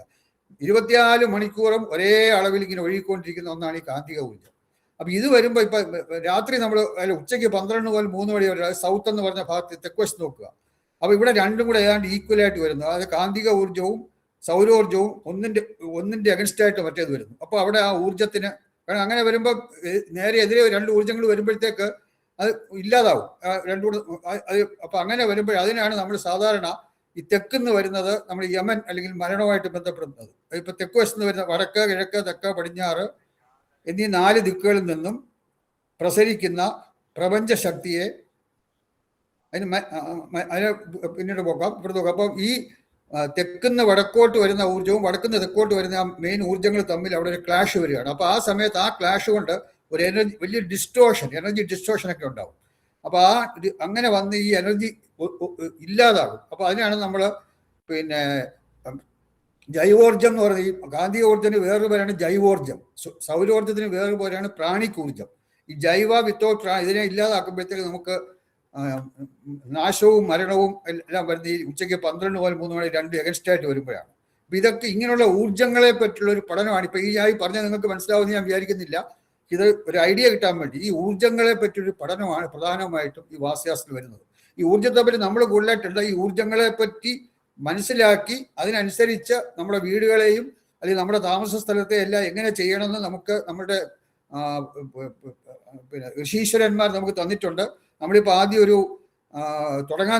കോഴ്സ് തുടങ്ങാൻ നേരത്തെ നമ്മളൊരു പ്രാർത്ഥന, ഭൃഗിർ അത്രി വസിഷ്ഠസ്യ വിശ്വകർമ്മ മയസ്തഥ നാരദോ നഗ്നജിത് ചൈവ വിശാലാക്ഷ പുരന്ദര ബ്രഹ്മ കുമാരോ നന്ദിശ ശൗനകോ ഗർഗ ഏവജ വാസുദേവോ അനിരുദ്ധശ്ച തഥാ ശുക്ര ബൃഹസ്പതി അഷ്ടാദശൈത വിഖ്യാത വാസ്തുശാസ്ത്രോ ഉപദേശക എന്നൊരു പദ്യം ചൊല്ലിക്കൊണ്ടാണ് നമ്മൾ തുടങ്ങിയത്. ഇത് ഭൃഗിർ മഹർഷി മുതൽ ബൃഹസ്പതി വരെയുള്ള 18 ആചാര്യന്മാരെ സ്തുതിച്ചുകൊണ്ട് വാസ്തുശാസ്ത്രത്തെ പറ്റി നമുക്ക് തന്ന പ്രപഞ്ച രഹസ്യങ്ങളിൽ നിന്നും അവരുടെ തപശക്തി കൊണ്ടും അവരുടെ മെഡിറ്റേഷൻ അല്ലെങ്കിൽ ആ ധ്യാനശക്തി കൊണ്ടും പ്രപഞ്ച രഹസ്യങ്ങളെ മനസ്സിലാക്കിയിട്ട് നമ്മളെ പോലുള്ള സാധാരണക്കാർക്ക് വേണ്ടി തന്നിട്ടുള്ള ഋഷീശ്വരന്മാരാണ് ഈ 18 ആചാര്യന്മാർ. ഇപ്പം അതായത് അഷ്ടാദശൈത വിഖ്യാത എന്നാണ്. അഷ്ടാദശ, അഷ്ടം എന്ന് പറഞ്ഞാൽ 8, ദശം എന്ന് പറഞ്ഞാൽ 10, അഷ്ടാദശം എന്ന് പറഞ്ഞാൽ 18. അഷ്ടാദശൈത വിഖ്യാതന്മാരായ 18 ആചാര്യന്മാർ, അവരാണ് വാസ്തുശാസ്ത്രം എന്ന് പറയുന്ന ഈ ഒരു വലിയ നോളജ്, ഈ ഡിവൈൻ നോളജ് അല്ലെങ്കിൽ ഈ ഒരു അറിവ് നമുക്ക് വേണ്ടി തന്നിട്ടുള്ള ഈ 18 ആചാര്യന്മാരാണ്. അതുകൊണ്ട് ഈ 18 ആചാര്യന്മാരെ പ്രാർത്ഥിച്ചുകൊണ്ട് വേണം നമ്മൾ വാസ്തുശാസ്ത്രപരമായി ഏത് കാര്യം ചെയ്യാനും എന്ന് നമ്മൾ ശാസ്ത്രീയ പറഞ്ഞു. അവരെ നമ്മൾ ഒന്ന് പ്രാർത്ഥിക്കുക. ഇപ്പം നമ്മൾ ചെയ്തതുപോലെ ഒന്ന് പ്രാർത്ഥിക്കുക. ഈ ശ്ലോകം നിങ്ങൾക്ക് ഈ സിലബസിൻ്റെ കൂടെ തന്നെ നിങ്ങളുടെ ഫീസിൻ്റെ കൂടെ തന്നെ നിങ്ങൾക്കൊരു 3 പുസ്തകങ്ങൾ കൂടെ അയച്ചു തരും. ടെക്സ്റ്റ് ബുക്ക് ഉണ്ട്. ഈ 3 ടെക്സ്റ്റ് ബുക്കിൻ്റെ വിലയും കൂടി ഉൾപ്പെടെയാണ് നിങ്ങൾക്ക് ഈ പിന്നെ എമൗണ്ട് ഫീസ് പറഞ്ഞിരിക്കുന്നത്. അപ്പോൾ അതുകൊണ്ട് ഈ 3 പുസ്തകങ്ങൾ കൂടെ നിങ്ങൾക്ക് വരും. അതിൽ ആദ്യത്തെ വോളിയം 1, വോളിയം 2, വോളിയം 3 എന്ന് 3 പുസ്തകമാണ്. സംയോജിത വാസ്തുശാസ്ത്രം വോളിയം 1, വോളിയം 2, വോളിയം 3. അതിൽ ആദ്യത്തെ വോളിയത്തിലെ ഫസ്റ്റ് പേജിൽ തന്നെ നിങ്ങൾക്ക് ഞാൻ ഈ പറഞ്ഞ ശ്ലോകമുണ്ട്. അത് പക്ഷേ എല്ലാവരും അറിഞ്ഞിരിക്കണം. കാരണം നമ്മളെപ്പോഴും വാസ്തുശാസ്ത്രപരമായി ഏത് കാര്യം ചെയ്യുമ്പോഴും ഈ 18 ആചാര്യന്മാരെ മനസ്സിൽ ധ്യാനിച്ചുകൊണ്ട് ചെയ്താൽ നമുക്കൊരു ചെയ്യുന്ന കാര്യത്തിൽ കൂടുതൽ ശ്രദ്ധിക്കാനും അതിൽ കൂടുതൽ ഗുണം നമുക്കുണ്ടാകാനും നമ്മളെ സഹായിക്കും ഈ നമ്മളെ ആചാര്യ സ്മരണ നമുക്കുണ്ടാക്കി. കാരണം അവരുടെ ഗുരുക്കന്മാരാണ്. നമ്മുടെ ഗുരുക്കന്മാരെ സ്മരിച്ചുകൊണ്ട് തുടങ്ങുന്ന എപ്പോഴും അതിൻ്റെതായ ഐശ്വര്യം നമുക്കുണ്ടാകും. അപ്പൊ ഇവിടെ നോക്കുക, നമ്മള് താഴത്തെ അപ്പൊ ഇത് നമുക്കൊരു മനസ്സിലായി തോന്നി. ഇത് പിന്നെ രണ്ടിന്റെയും നേരെ അഗൻസ്റ്റ് ആയിട്ട് എഴുതി. ഇതൊക്കെ എനർജിയാണ്. ഞാൻ കാണിച്ചത് ഇത് പല ഡയറക്ഷനിൽ നിന്നൊക്കെ ഇങ്ങനെ എനർജികൾ വരും. അതിൻ്റെയൊക്കെ റിസൾട്ടന്റ് എനർജിയാണ് വാസ്തുപുരുഷൻ എന്നുള്ള ഒരു സങ്കല്പം. ആ ഒരു ഐഡിയ നിങ്ങൾക്ക് കിട്ടാൻ വേണ്ടി മാത്രം ഞാൻ ഇത് കാണിച്ചിട്ടുണ്ട്. ഇതിനെപ്പറ്റി നിങ്ങൾക്ക് കൂടുതൽ ഡീറ്റെയിൽ ആയിട്ട് പിന്നീട് വരും. അപ്പോൾ നമുക്ക് വടക്ക് കിഴക്ക് തെക്ക് പടിഞ്ഞാറ് 4 ദിക്കുകളിൽ നിന്ന് പ്രസരിക്കുന്ന പ്രപഞ്ചശക്തി, അല്ലെങ്കിൽ മാക്രോ എന്ന് പറഞ്ഞാൽ വളരെ വലുതാണ്. പ്രപഞ്ചശക്തി എന്ന് പറഞ്ഞാൽ നമുക്കറിയാം, നമ്മളൊക്കെ വിചാരിക്കുന്നതിനേക്കാളൊക്കെ എത്രയോ വലുതാണ് ഈ പ്രാപഞ്ചിക ഊർജം അല്ലെങ്കിൽ പ്രപഞ്ചശക്തി. അതിന് മാക്രോ കോസ്മിക് എനർജി. മാക്രോ ഞാൻ വളരെ വലുതായിട്ടുള്ളതാണ്. മാക്രോ കോസ്മിക് എനർജി എന്നാണ് ഈ പ്രപഞ്ചശക്തിയെ പറയുന്നത്.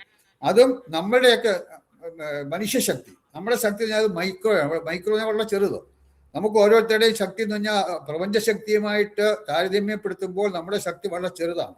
അതാണ് മൈക്രോ കോസ്മിക് എനർജി എന്ന് പറയും. അതായത് ഈ പ്രപഞ്ചശക്തിയെ നമുക്ക് ചുറ്റും ദിശകളിൽ നിന്നൊക്കെ വരുന്ന ഈ പ്രപഞ്ചശക്തിയെ എങ്ങനെ മനുഷ്യശക്തിയുമായി, ആ മനുഷ്യശക്തിക്കാണ് മൈക്രോ കോസ്മിക് എനർജി എന്ന് പറയും. നമ്മുടെ ഓരോരുത്തരുള്ള അതിൻ്റെ ഒരു ചെറിയ പങ്ക്, അതെല്ലാം ഒന്ന് തന്നെയാണ്, പക്ഷെ അതൊരു വലിയ ഇതാണ്. ഇത് നമ്മുടെ ഉള്ളിലുള്ള ആ ഒരു എനർജി എന്ന് പറഞ്ഞാൽ ഒരു ചെറിയൊരു എനർജിയാണ്.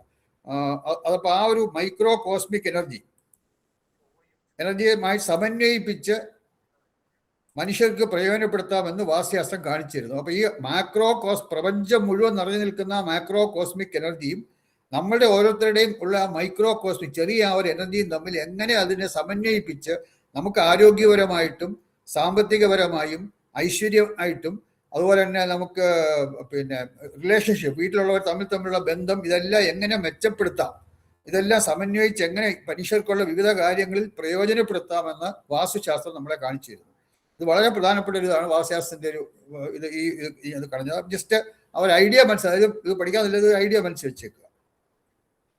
ഇനി നമുക്കറിയാം, നമ്മുടെ ശരീരം രോഗമുക്തമായിരിക്കണം എന്നുള്ളത് നമ്മുടെ റെസ്പോൺസിബിലിറ്റിയാണ്. നമുക്ക് എന്തെങ്കിലും അസുഖം വന്നു കഴിഞ്ഞാൽ അതിൽ കൺസൾട്ട് ചെയ്യുക, അല്ലെങ്കിൽ അതിന് വേണ്ട ചികിത്സയൊക്കെ നടത്തി ആ രോഗത്തിൽ നിന്ന് മാറേണ്ടത്, അല്ലെങ്കിൽ ആ രോഗം ഇല്ലാതാക്കേണ്ടത്, നമ്മുടെ ശരീരത്തിന് വരുന്ന രോഗത്തെ മാറ്റേണ്ടത് നമ്മുടെ റെസ്പോൺസിബിലിറ്റിയാണ്.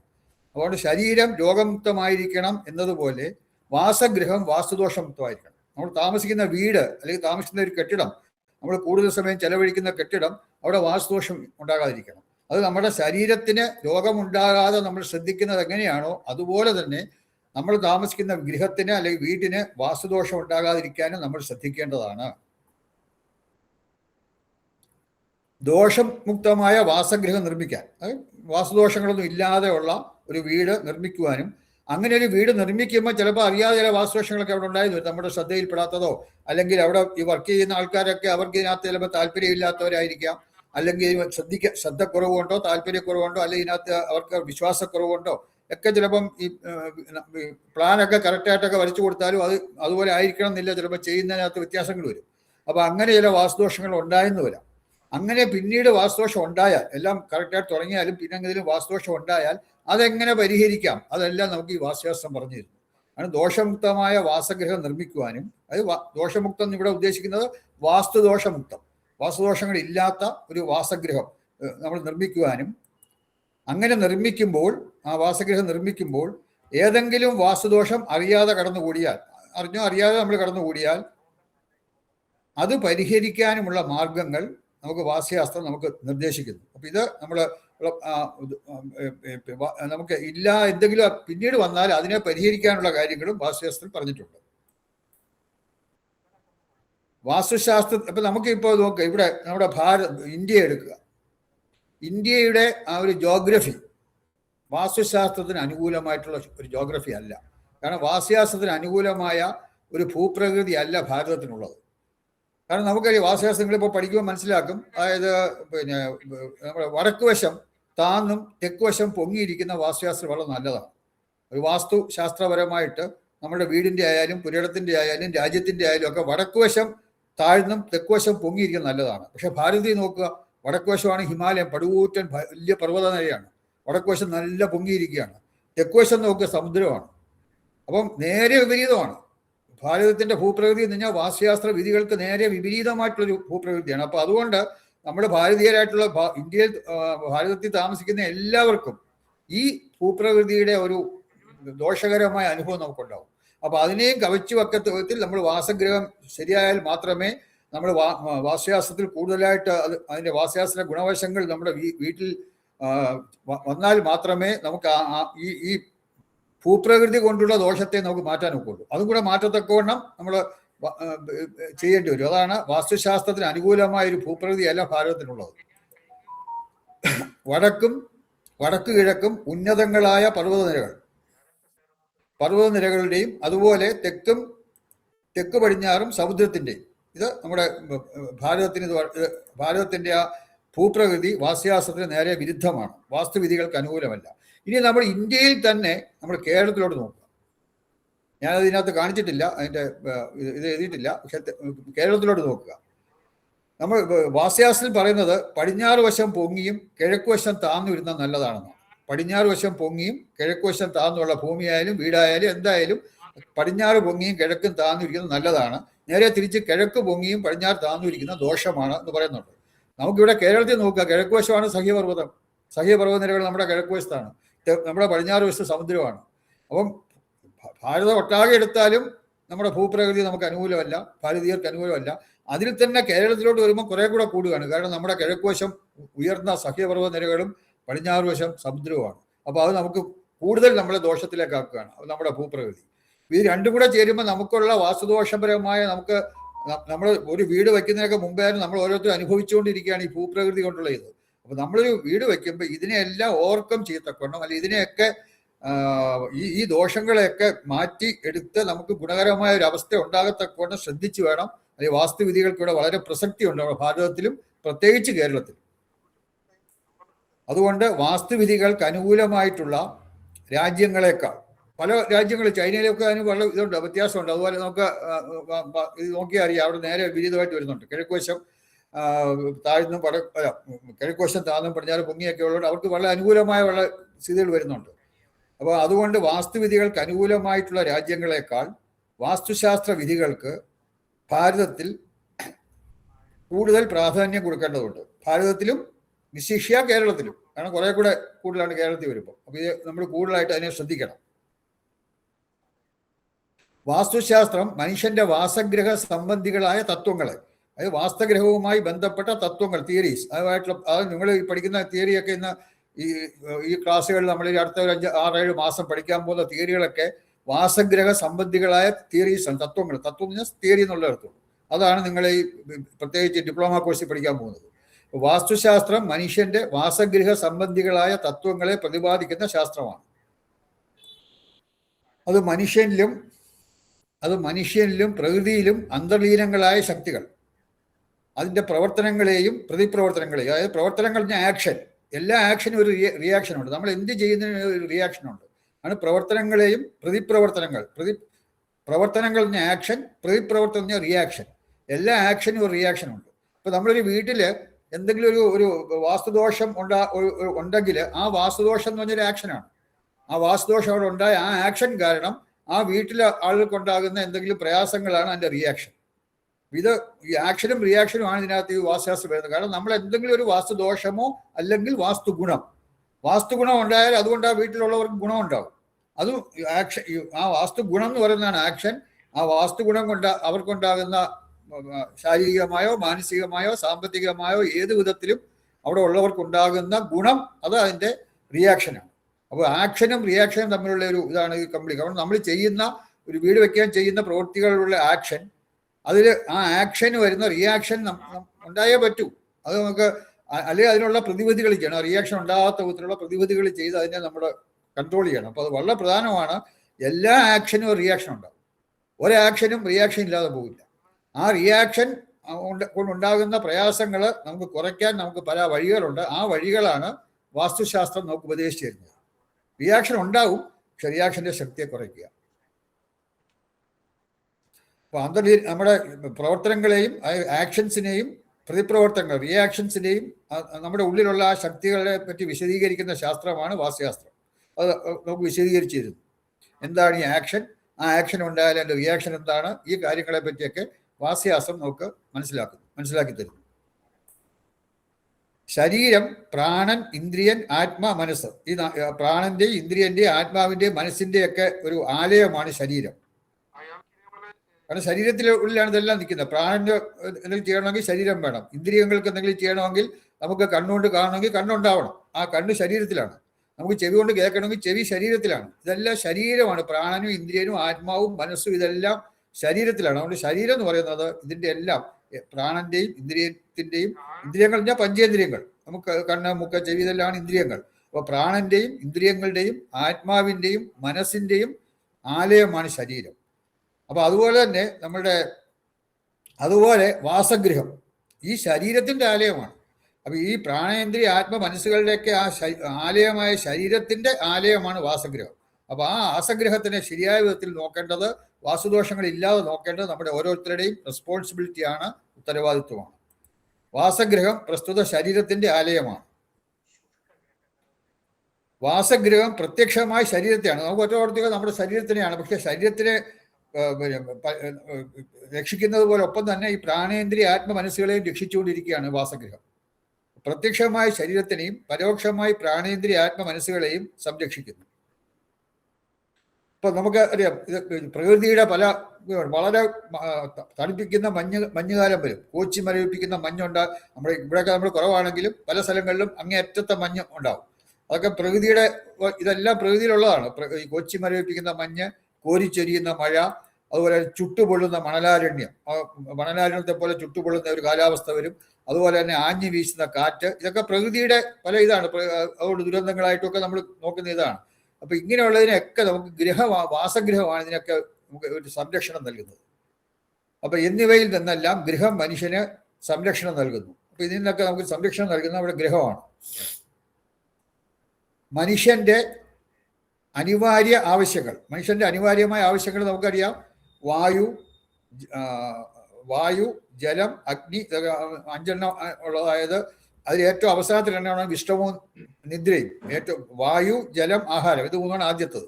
അതുപോലെ വായു, ജലം, ആഹാരം, വിശ്രമം, നിദ്ര, ഇതാണ് 5 കാര്യങ്ങൾ. അതിൽ അവസാനത്തെ വിശ്രമവും നിദ്രയും പ്രധാനമായിട്ടും നമുക്ക് കിട്ടുന്നത് നമ്മുടെ ഗ്രഹത്തിൽ നിന്നാണ്. അപ്പൊ മനുഷ്യന്റെ അനിവാര്യ ആവശ്യങ്ങളായ വിശ്രമവും നിദ്രയും ഗൃഹം പ്രദാനം ചെയ്യുന്നു. ആ ഗൃഹത്തിന്റെ ഇമ്പോർട്ടൻസ് നമ്മൾ മനസ്സിലാക്കണം. ആ ഒരു വീടിന്റെ, അല്ലെങ്കിൽ നമ്മളെ സംരക്ഷിക്കുന്ന വീട്, ഇതൊരു വീടാന്നുള്ള വിധത്തിൽ പോയി ഇതെല്ലാം നമുക്ക് അതിനെപ്പറ്റി ആ ഒരു ഉൾക്കാഴ്ച നമുക്കുണ്ടാകണം. ശരീരത്തിനെ ആരോഗ്യപൂർണമായി നിലനിർത്താൻ നമുക്കൊരു വൈദ്യശാസ്ത്രം പറയുന്നുണ്ട്. എങ്ങനെയാണ് ശരീരത്തെ ആരോഗ്യകരമായി നിലനിർത്തേണ്ടതെന്നുള്ളത് വൈദ്യശാസ്ത്രം നമ്മെ പഠിപ്പിക്കുന്നു. അതുപോലെ ഒരു വീടിനെ, അല്ലെങ്കിൽ ഒരു ഗൃഹത്തെ, അല്ലെങ്കിൽ ഒരു കെട്ടിടത്തെ എങ്ങനെ ആരോഗ്യപരമായി നിലനിർത്താൻ എന്ന് നമുക്ക് വാസ്തുശാസ്ത്രം നമ്മളെ പഠിപ്പിക്കുന്നു. അപ്പൊ ശരീരത്തിനെ ആരോഗ്യപൂർണമായി നിലനിർത്താൻ വൈദ്യശാസ്ത്രം സഹായിക്കുന്നത് പോലെ സുഖസന്തോഷപൂർണമായ ജീവിതം പ്രദാനം ചെയ്യുന്നതിന് നമുക്ക് വാസസ്ഥലം നിർമ്മിക്കുവാൻ വാസ്തുശാസ്ത്രം നമ്മളെ സഹായിക്കുന്നു. അപ്പോൾ സന്തോഷവും സുഖവും എല്ലാം ഉള്ള ഐശ്വര്യകരമായ, സാമ്പത്തികമായി മെച്ചപ്പെടുന്ന ഒരു ജീവിതം പ്രദാനം ചെയ്യുന്നതിന് ആ വാസസ്ഥലം നിർമ്മിക്കുവാൻ വാസ്തുശാസ്ത്രം നമ്മളെ സഹായിക്കുന്നു.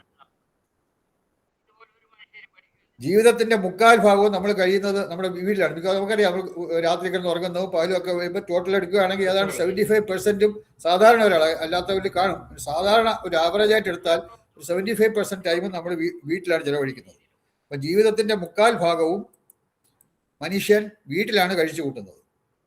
അപ്പൊ ആ വീടിന്റെ വാസ്തുദോഷങ്ങൾ ഇല്ലാതെ ആ ദോഷരഹിതമായിട്ട് ആക്ഷൻ അവിടെ ചെയ്തു കഴിഞ്ഞാൽ, ദോഷരഹിതമായ ആക്ഷൻ ചെയ്തു കഴിഞ്ഞാൽ അതിന്റെ റിയാക്ഷനായിട്ട് നമുക്ക് ഗുണമുണ്ടാകും. പ്രസ്തുത വീടുകളിൽ സന്തോഷവും സമാധാനവും ഐശ്വര്യവും സാമ്പത്തിക അഭിവൃദ്ധിയും വാസ്തുശാസ്ത്രം ഉറപ്പുവരുത്തുന്നു. അപ്പൊ നമുക്ക് ഇതെല്ലാം ഈ വാസ്തുശാസ്ത്രത്തില് കൂടി നമുക്ക് ഇതെല്ലാം സാധിക്കും, ഇതെല്ലാം ഉണ്ടാകാൻ സാധിക്കും. ഇത് നമുക്ക് ഒരു വാസ്തു കൺസൾട്ടന്റും ഒരു ആർക്കിടെക്റ്റുമായിട്ട് ഒരു വ്യത്യാസം നമുക്കൊന്ന് ജസ്റ്റ് നോക്കാം.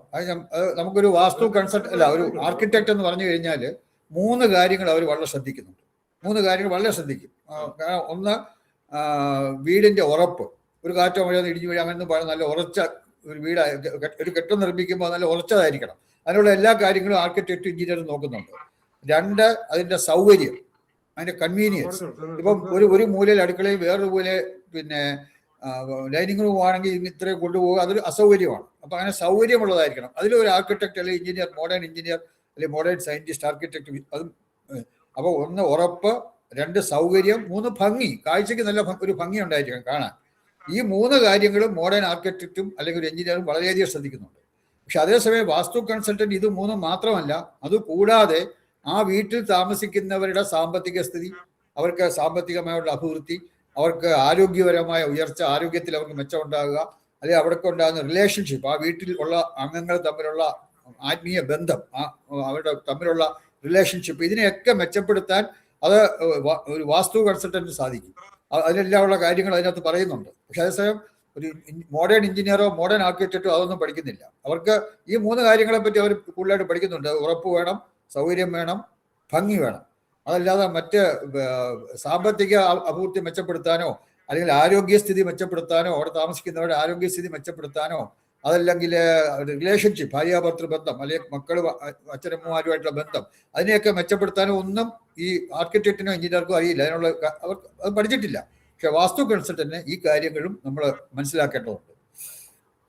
അത് വാസ്തുവിൽ പറയുന്നുണ്ട്, വാസ്തുശാസ്ത്രത്തിൽ പറയുന്നുണ്ട്. ഇതൊരു ശാസ്ത്രമാണോ? അത് പലർക്കും നമുക്കറിയാം. ഈ ഒരു മോഡേൺ സയൻസ് അല്ലെങ്കിൽ ആധുനിക ശാസ്ത്രം ഉണ്ടായിട്ട് എത്ര ആളായി? 300-ൽ പരം വർഷങ്ങളായിട്ടുള്ളൂ. ആധുനിക ശാസ്ത്രം ഡെവലപ്പ് ചെയ്ത് വന്നിട്ട് 300-ൽ പരം വർഷങ്ങളായിട്ടുള്ളൂ. അതേസമയം 5000 ഇതിന്റെ ഒറിജിനെ പറ്റിയൊക്കെ നമുക്ക് ഇനി പഠിക്കും. അപ്പം ഞാൻ അതിനെപ്പറ്റി കൂടുതലായിട്ട് പോകുന്നില്ല, സമയക്കുറവുണ്ട്.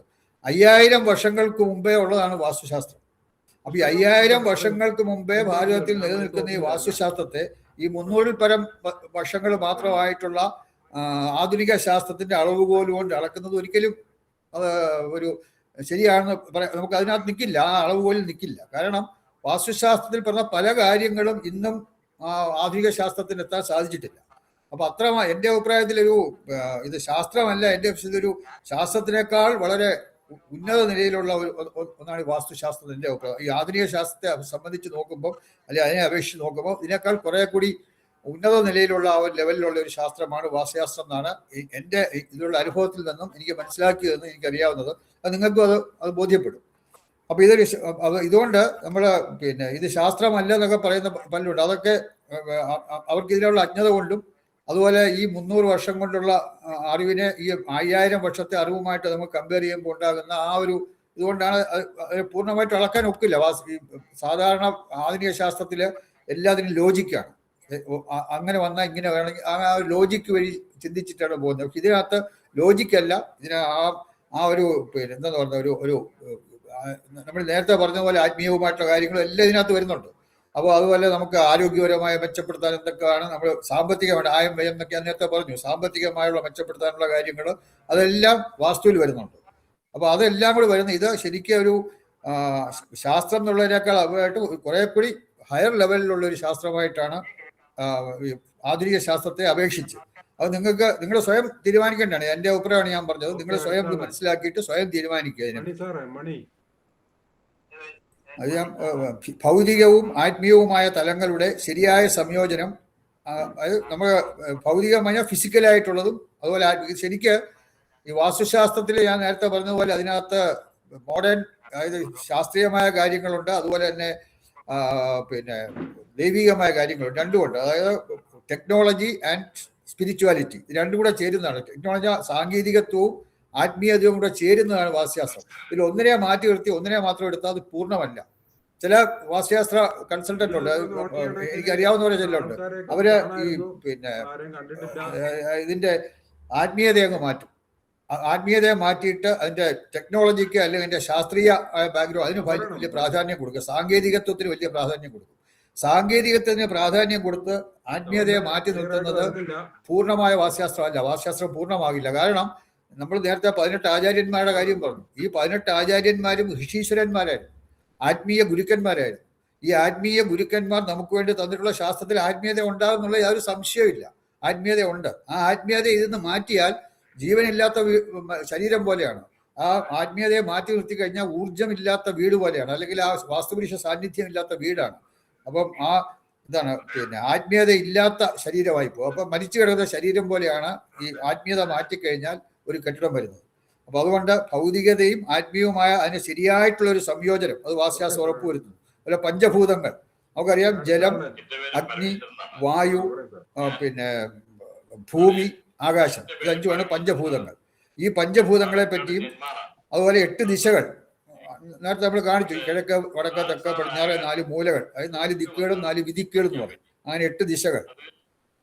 അതുപോലെ സൂര്യചന്ദ്ര നാടികൾ, സൂര്യനാടി, ചന്ദ്രനാടി. ഇപ്പം വടക്ക് കിഴക്ക് ഒക്കെ വരുന്നത് ചന്ദ്രനാടിയിലും, തെക്ക് പടിഞ്ഞാറ് ഒക്കെ വരുന്നത് ചന്ദ്രനാടി. ഈ കാര്യങ്ങളൊക്കെ നിങ്ങൾ പ്രത്യേകിച്ചും കൂടുതലായിട്ട് നിങ്ങൾ പോസ്റ്റ് ഗ്രാജുവേറ്റ് ഡിപ്ലോമയിൽ കൂടുതലായിട്ട് പഠിക്കണം, സൂര്യചന്ദ്ര നാടികളൊക്കെ പറ്റി.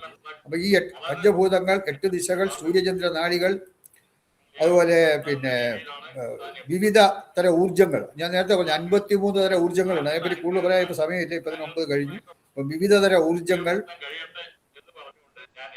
വിവിധ സ്പന്ദനങ്ങൾ ഞാൻ വൈബ്രേഷൻ, പല വിധത്തിലുള്ള വൈബ്രേഷൻ നമ്മുടെ ഈ പ്രപഞ്ചത്തിലുണ്ട്. അതിനൊക്കെ എഫക്റ്റുകളുണ്ട്. അപ്പോൾ വൈബ്രേഷൻസ്, അതുപോലെ തരംഗങ്ങൾ, വേവ്സ്, ശബ്ദം, സൗണ്ട്, വെളിച്ചം, ലൈറ്റ്, ഇതെല്ലാം ഉണ്ട്. ഇതെല്ലാം നമുക്ക് വാസ്തുശാസ്ത്രത്തിൽ വരുന്നതാണ്. ഇതെല്ലാം തമ്മിലുള്ള പെർമ്യൂട്ടേഷൻ, കോമ്പിനേഷൻ, ഇത് ഓരോന്നും പ്രത്യേകമായിട്ട് ഒന്നിൽ കൂടുതൽ കാര്യങ്ങൾ ഒരുമിച്ച് നമ്മളെ അഫക്റ്റ് ചെയ്യും. ആണ് ഇതിന്റെയൊക്കെ പെർമ്യൂട്ടേഷൻ, ഇവയുടെ എല്ലാം പെർമ്യൂട്ടേഷൻസ് ആൻഡ് കോമ്പിനേഷൻ, ഇതെല്ലാം ഒരു ഉത്തീകരണം, ഇതെല്ലാം ഉൾക്കൊള്ളുന്ന അതിബൃഹത്തായ ഒരു ശാസ്ത്രമാണ് വാസ്തുശാസ്ത്രം. ഇനി വാസ്തുഫലങ്ങൾ ഗുണദോഷ സമ്മിശ്രമാണ്. അപ്പൊ അത് പ്രത്യേകം ശ്രദ്ധിക്കേണ്ട കാര്യമാണ്. അതായത് നമുക്കിപ്പോൾ ഏതെങ്കിലും വാസ്തുശാസ്ത്രം നമ്മൾ ഇതിനെ പഠിക്കുമ്പോൾ ചില കാര്യങ്ങൾ ഇപ്പോൾ ഒരു തെക്ക് പടിഞ്ഞാറ് മൂല അപൂർണമായിരുന്നാൽ ഇന്ന ദോഷം വരും. അതൊക്കെ നമ്മൾ പഠിക്കാൻ പോകുന്ന കാര്യങ്ങളാണ്. അപ്പൊ ഒരു വീട്ടിൽ തെക്ക് പടിഞ്ഞാറ് മൂലയില്ല, അപ്പൊ അവിടെ ആ ദോഷമുണ്ടോ? കാരണം ആ ദോഷത്തെ ചിലപ്പോൾ വേറൊരു ഗുണം കൊണ്ട് ചിലപ്പോൾ അതിന്റെ എഫക്റ്റ് ഇല്ലാതാക്കാൻ പറ്റും. അതാണ് ഗുണദോഷ സമ്മിശ്രമാണ്. അപ്പൊ ഇന്ന ദോഷം ഉണ്ടെങ്കിൽ അതിന്റെ ഫലം ചിലപ്പോൾ നമുക്കിവിടെ വരണമെന്നില്ല. കാരണം ആ ദോഷത്തെ വേറൊരു ഗുണം കൊണ്ട് കോമ്പൻസേറ്റ് ചെയ്തെന്ന് പറയാം. അല്ലെങ്കിൽ ഒരു ദോഷത്തെ വേറെ ദോഷം കൊണ്ട് അതിന്റെ ശക്തി കൂട്ടിയെന്ന് വരാം. അപ്പൊ അങ്ങനെ ഈ ഓരോ ദോഷങ്ങളും അത് അതിന്റെ ഒരു എല്ലാത്തിൻ്റെയും കൂടെ ഉള്ളൊരു ടോട്ടൽ എഫക്റ്റ് ആണ് ഈ വാസ്തുഫലം. ആ വാസ്തുദോഷമോ അല്ലെങ്കിൽ ഗുണമോ ഉണ്ടാകുന്ന ആ വീട്ടിൽ അല്ലെങ്കിൽ ആ കെട്ടിടത്തിൽ പെരുമാറുന്നവർക്കുള്ള ഫലം അതുകൊണ്ട് വരുന്നത് ഗുണവും ദോഷവും സമ്മിശ്രമായിട്ടാണ്. ഒന്നിന്റെ മാത്രം ഫലമല്ല, ഇതിന്റെ എല്ലാം കൂടി ടോട്ടൽ എഫക്റ്റ് ആണ്. അപ്പൊ ഐസിൽ നമുക്ക് ഹിമാലയ പർവ്വതം വടക്കുവശത്ത് പൊങ്ങി നിൽക്കുന്നു, അത് ചീത്തയാണ് നമ്മൾ പറഞ്ഞു, ഹൈറ്റ് വടക്കുവശത്ത് കൂടുന്നത്.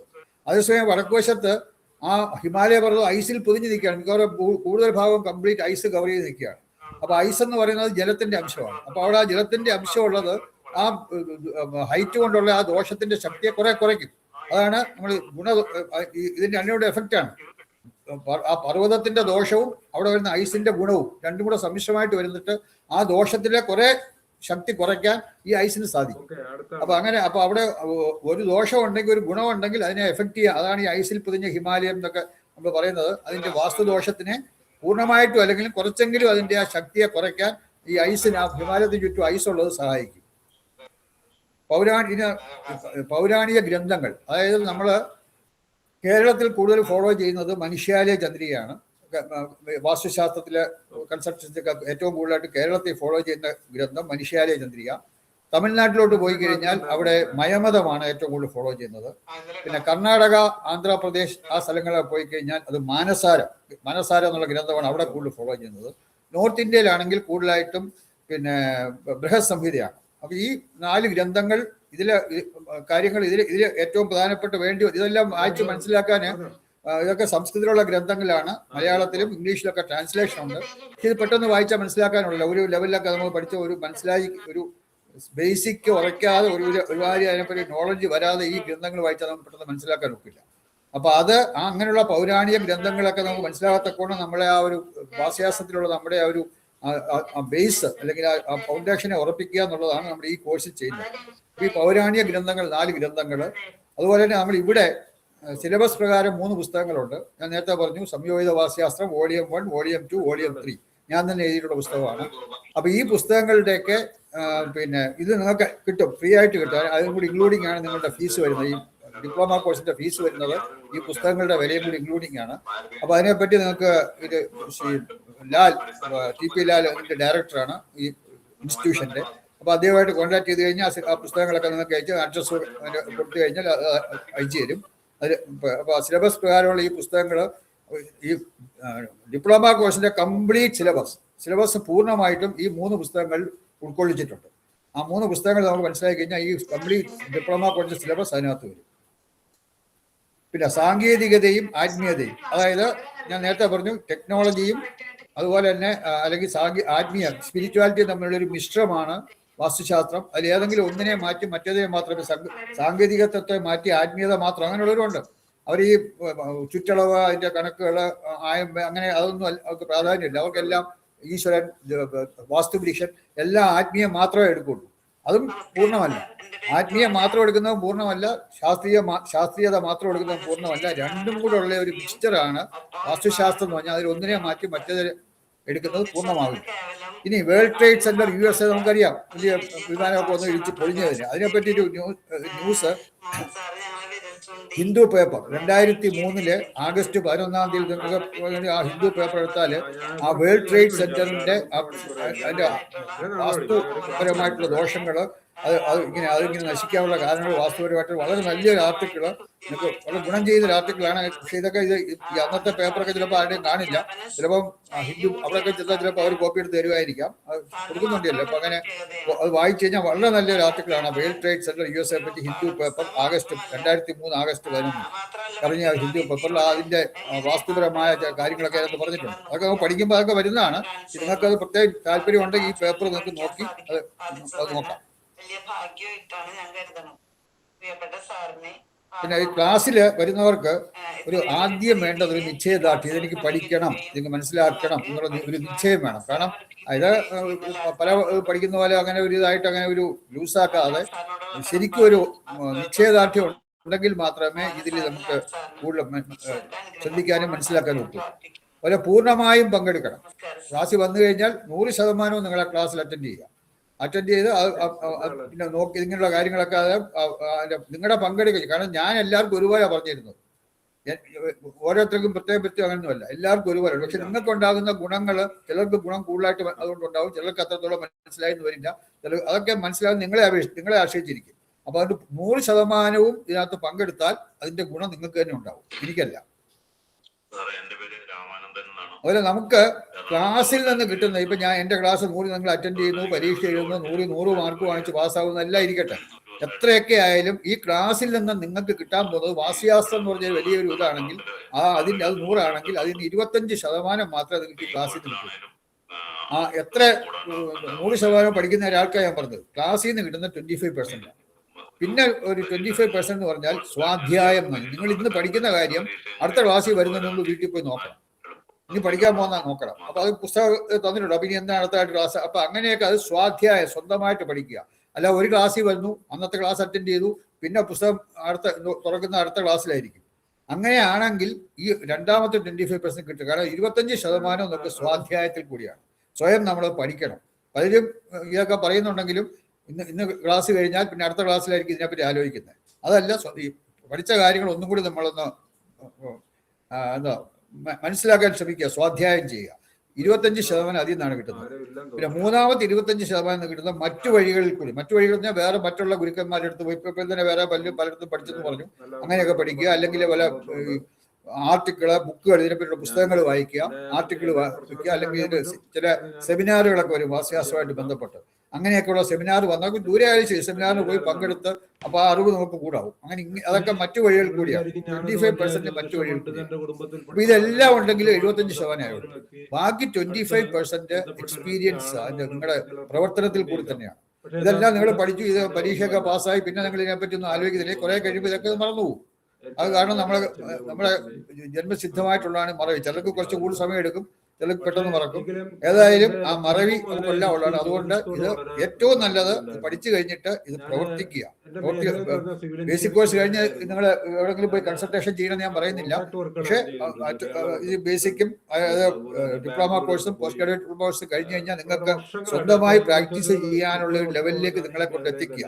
പൂർണ്ണമായും പങ്കെടുക്കുന്നവർക്കാണ് പൂർണ്ണമായും പങ്കെടുക്കുക. അപ്പൊ അതിന് അതായത് പ്രവർത്തന പരിചയം, എക്സ്പീരിയൻസിൽ കൂടിയാണ് ലാസ്റ്റ് 25%.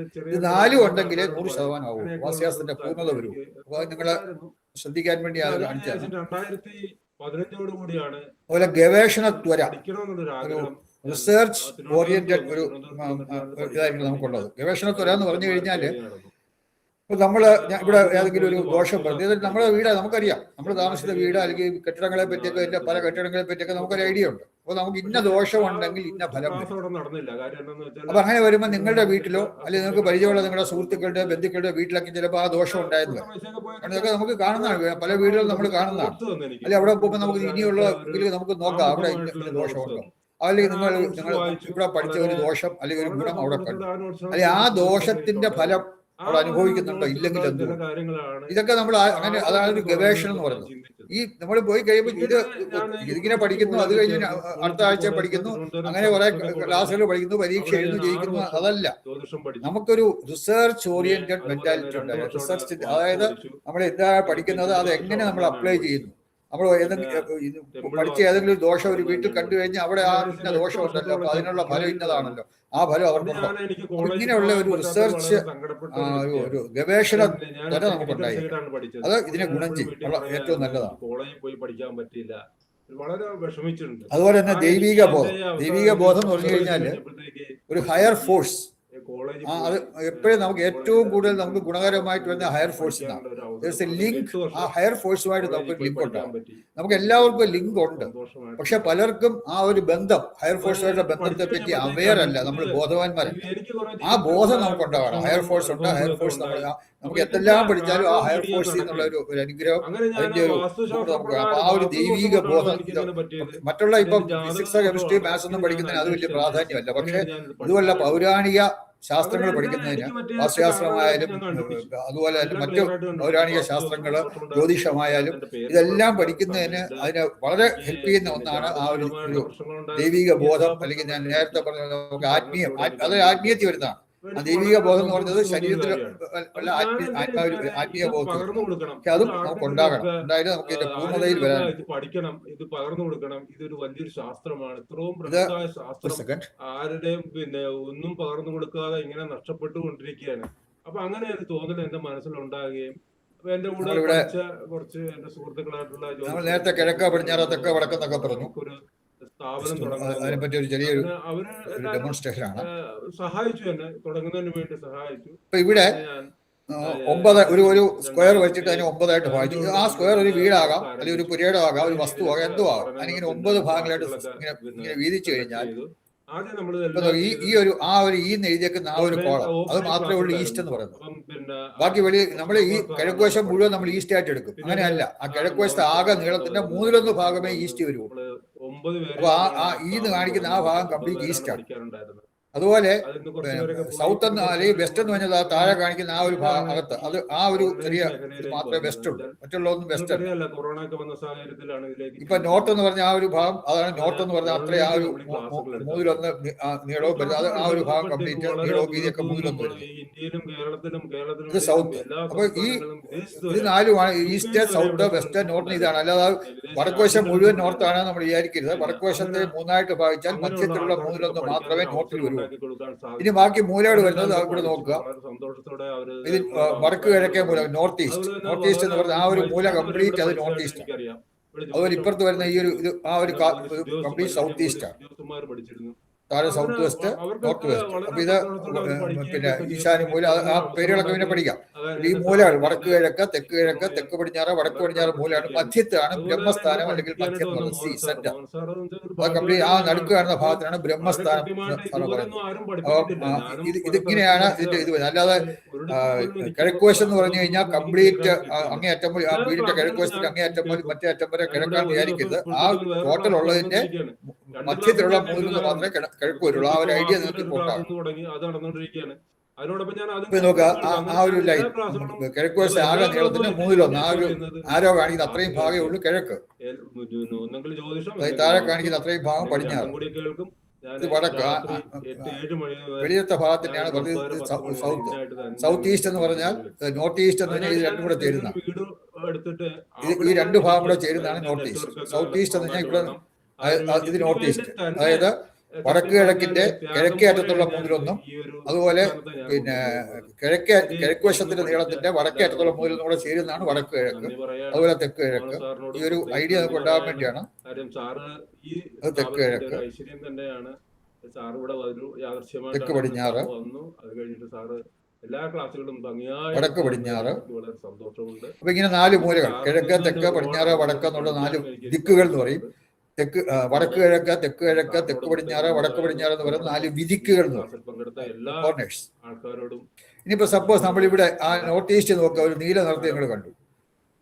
ഇപ്പൊ ഇത് മൂലയിലല്ല, വടക്ക് കിഴക്കേ മൂലയല്ല, കുറച്ച് മാറിയാണ്. പക്ഷെ എന്നാലും കംപ്ലീറ്റ് അത് നോർത്ത് ഈസ്റ്റിലാണ്. നിങ്ങൾ നോക്കുക, ഇപ്പൊ ഇവിടെ കുറച്ച് മാറിയാണെങ്കിൽ അവിടെ ചിലപ്പോൾ നിങ്ങൾ ചിലപ്പോൾ പറയും ആ മൂലം അല്പം മാറ്റി വെച്ചാൽ മതി. പക്ഷെ നോർത്ത് ഈസ്റ്റിന്റെ എഫക്ട് എന്ന് പറഞ്ഞാൽ ആ ഒരു കോളം കംപ്ലീറ്റ് നോർത്ത് ഈസ്റ്റാണ്.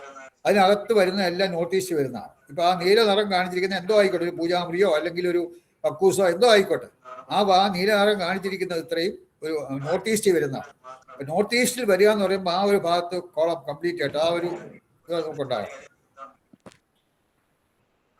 ഇനി സിലബസ് ആണ്. സിലബസ് ഇനിയിപ്പോൾ എഴുതിയെടുക്കാൻ സമയമില്ല, നെക്സ്റ്റ് ക്ലാസ്സിൽ അത് എഴുതിയെടുക്കാം. അതായത് ജസ്റ്റ് ഒന്ന് നോക്കാം. അതായത് ഞാൻ വോളിയം 1 ആണ്, പുസ്തകം 1 എഴുതിയിരിക്കുന്നത് വോളിയം 1 ആണ്. ജസ്റ്റ് ഒന്ന് എഴുതിക്കോളൂ, ബാക്കി അടുത്ത ക്ലാസ് എഴുതാം.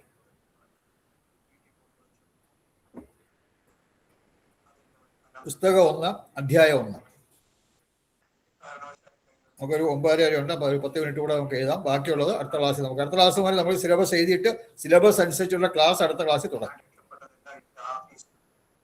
വാസ്തു നിമിത്തങ്ങളും മുഹൂർത്തങ്ങളും, അധ്യായം 1 എഴുതിക്കൊള്ളു. വാസ്തു നിമിത്തങ്ങളും മുഹൂർത്തങ്ങളും. എന്താണ് വാസ്തു നിമിത്തം, എന്താണ് മുഹൂർത്തം, അതുമായിട്ട് ബന്ധപ്പെട്ട കാര്യങ്ങൾ.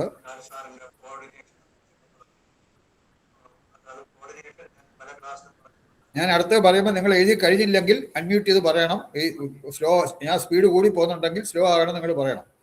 അല്ലെങ്കിൽ നിങ്ങൾ ആ സ്പീഡിൽ പോകുകയെന്ന് ഞാൻ വിചാരിക്കും. കാരണം നിങ്ങളുടെ ഓരോരുത്തരുടെ റൈറ്റിംഗ് സ്പീഡ് എനിക്കറിയില്ല. നിമിത്തം, വാസ്തു നിമിത്തങ്ങളും മുഹൂർത്തങ്ങളും എന്നുള്ള ഹെഡിങ് ആണ്. അതിനകത്ത് വരുന്നത് നിമിത്തം, ശുഭനിമിത്തങ്ങൾ,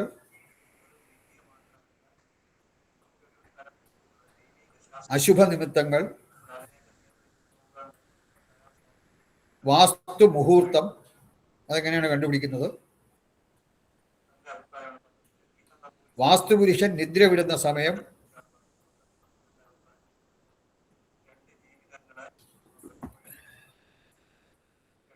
വാസ്തുപുരുഷൻ നിദ്ര വിടുന്ന സമയം. ഇത്ര എഴുതിയെന്ന് വിചാരിക്കുന്നു. ആരെങ്കിലും ഇത് എഴുതി കഴിഞ്ഞിട്ടില്ലെങ്കിൽ അൺമ്യൂട്ട് ചെയ്ത് പറയുക, അല്ലെങ്കിൽ അടുത്ത പേരിലോട്ട് വരുമ്പോൾ ഇതൊക്കെ മറിയും. ആരും പറഞ്ഞിട്ടില്ല, അപ്പൊ കംപ്ലീറ്റ് ചെയ്തെന്ന് വിചാരിക്കുന്നു. ഓക്കെ, ഇല്ലെങ്കിൽ പറയണം, അൺമ്യൂട്ട് ചെയ്ത് പറയുക. ഗൃഹനിർമ്മാണത്തിന് സ്വീകാര്യമായ നക്ഷത്രങ്ങൾ, ഗൃഹനിർമ്മാണത്തിന് സ്വീകാര്യമായ നക്ഷത്രങ്ങൾ.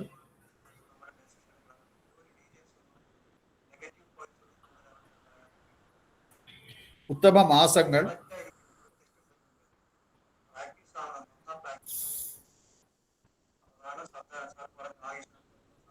ഉത്തമ വാരങ്ങൾ,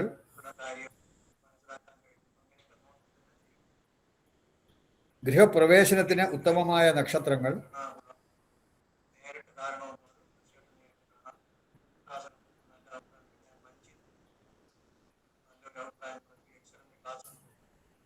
ഉത്തമ മാസങ്ങൾ,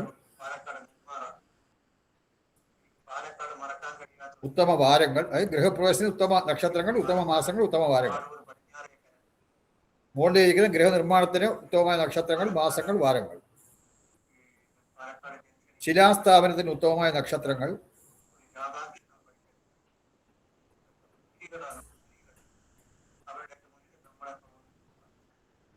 ശിലാന്യാസം.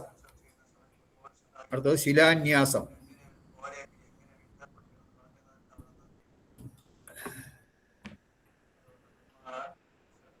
എഴുതുന്ന വിചാരിക്കുന്നു. ഉത്തരം, കട്ടിള എന്നിവ വയ്ക്കുന്നതിനുള്ള നക്ഷത്രം ആഴ്ച.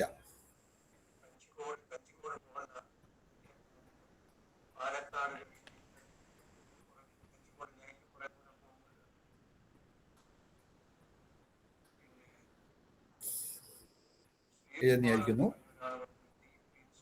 കിണർ കുഴിക്കുന്നതിന് എൻ്റെ സമയവും ആഴ്ചയും. ഗോശാല, അത് നമുക്ക് എഴുത്തില് ചെയ്യുന്നതിനുള്ള സമയം എഴുതുന്നതായിരിക്കുന്നു. അധ്യായം 1 എഴുതി കഴിഞ്ഞായിരിക്കുന്നു. അതിൽ കഴിഞ്ഞിട്ടില്ലെങ്കിൽ പറയാം. അധ്യായം 2 വസുധാ ലക്ഷണം. വസുധ എന്ന് പറഞ്ഞാൽ ഭൂമിയാണ്. നമ്മൾ വീടിനെ പറ്റി പഠിക്കുന്നതിന് മുമ്പ് ഭൂമിയെ പറ്റി പഠിക്കണം. വസുധാ ലക്ഷണം എന്ന് പറഞ്ഞാൽ ഭൂമിയുമായി ബന്ധപ്പെട്ടതാണ്. ഉത്തമ ഭൂമി ലക്ഷണം. ഉത്തമ ഭൂമി ലക്ഷണം. അധമ ഭൂമി ലക്ഷണം.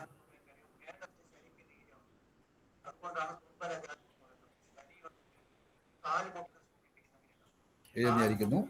ഭൂമി ദോഷ പരിഹാരം. ഭൂമി ദോഷ പരിഹാരം.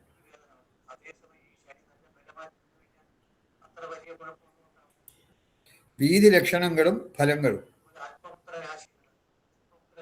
വീതി ലക്ഷണങ്ങളും ഫലങ്ങളും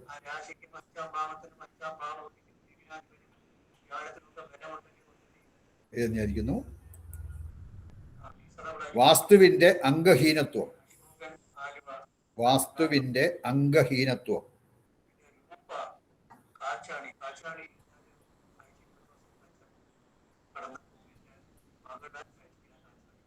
ഭൂപരീക്ഷണം.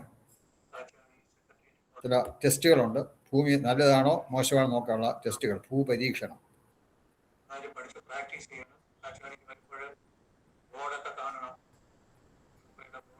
ജാങ്കലം.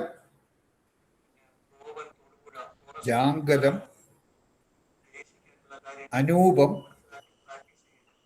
ജാങ്കലം, അനൂപം, സാധാരണം.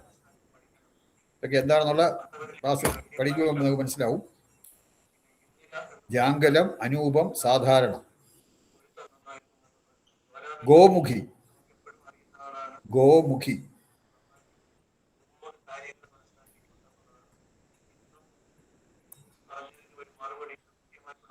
ഇത്രയും കഴിഞ്ഞെന്ന് വിചാരിക്കുന്നു. ആരെങ്കിലും കഴിഞ്ഞിട്ടില്ലെങ്കിൽ അൺമ്യൂട്ട് ചെയ്ത് പറയാം.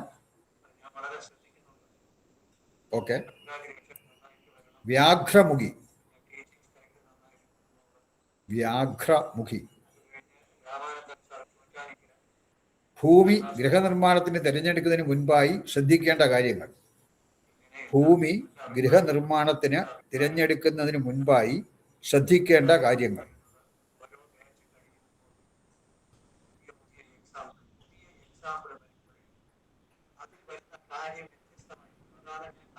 എഴുതിയിരിക്കുന്നു.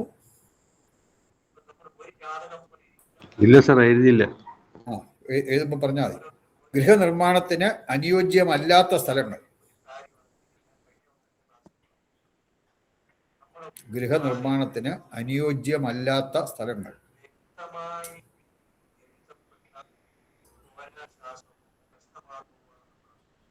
എഴുതിയിരിക്കുന്നു.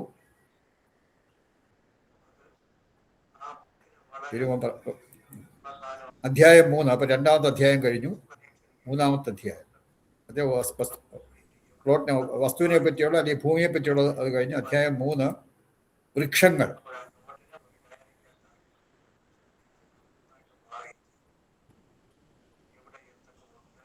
വൃക്ഷ ശുഭാശുഭത്വം ഗൃഹനിർമ്മാണത്തിൽ. വൃക്ഷത്തിന്റെ ശുഭവും അശുഭവുമായിട്ടുള്ളത്.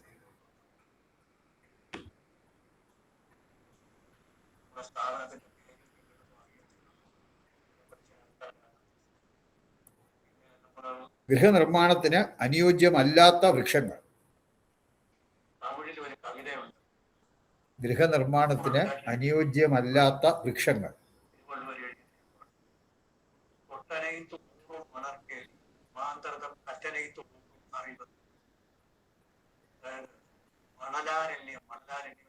സ്ത്രീ പുരുഷ നപുംസക വൃക്ഷങ്ങൾ.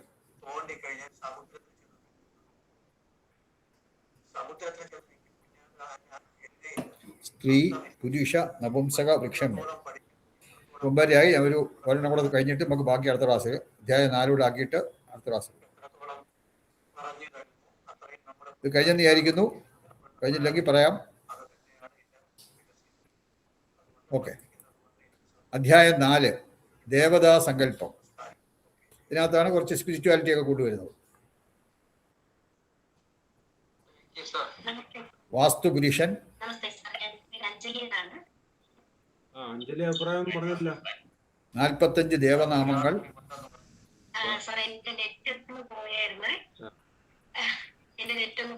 നിത്യവാസ്തു. ചരവാസ്തു. ജില്ലയിലാണ്. സ്ഥിരവാസ്തു. വാസ്തു പഠിച്ചിട്ടുണ്ട്, സിവില് പഠിക്കുന്നുണ്ട്.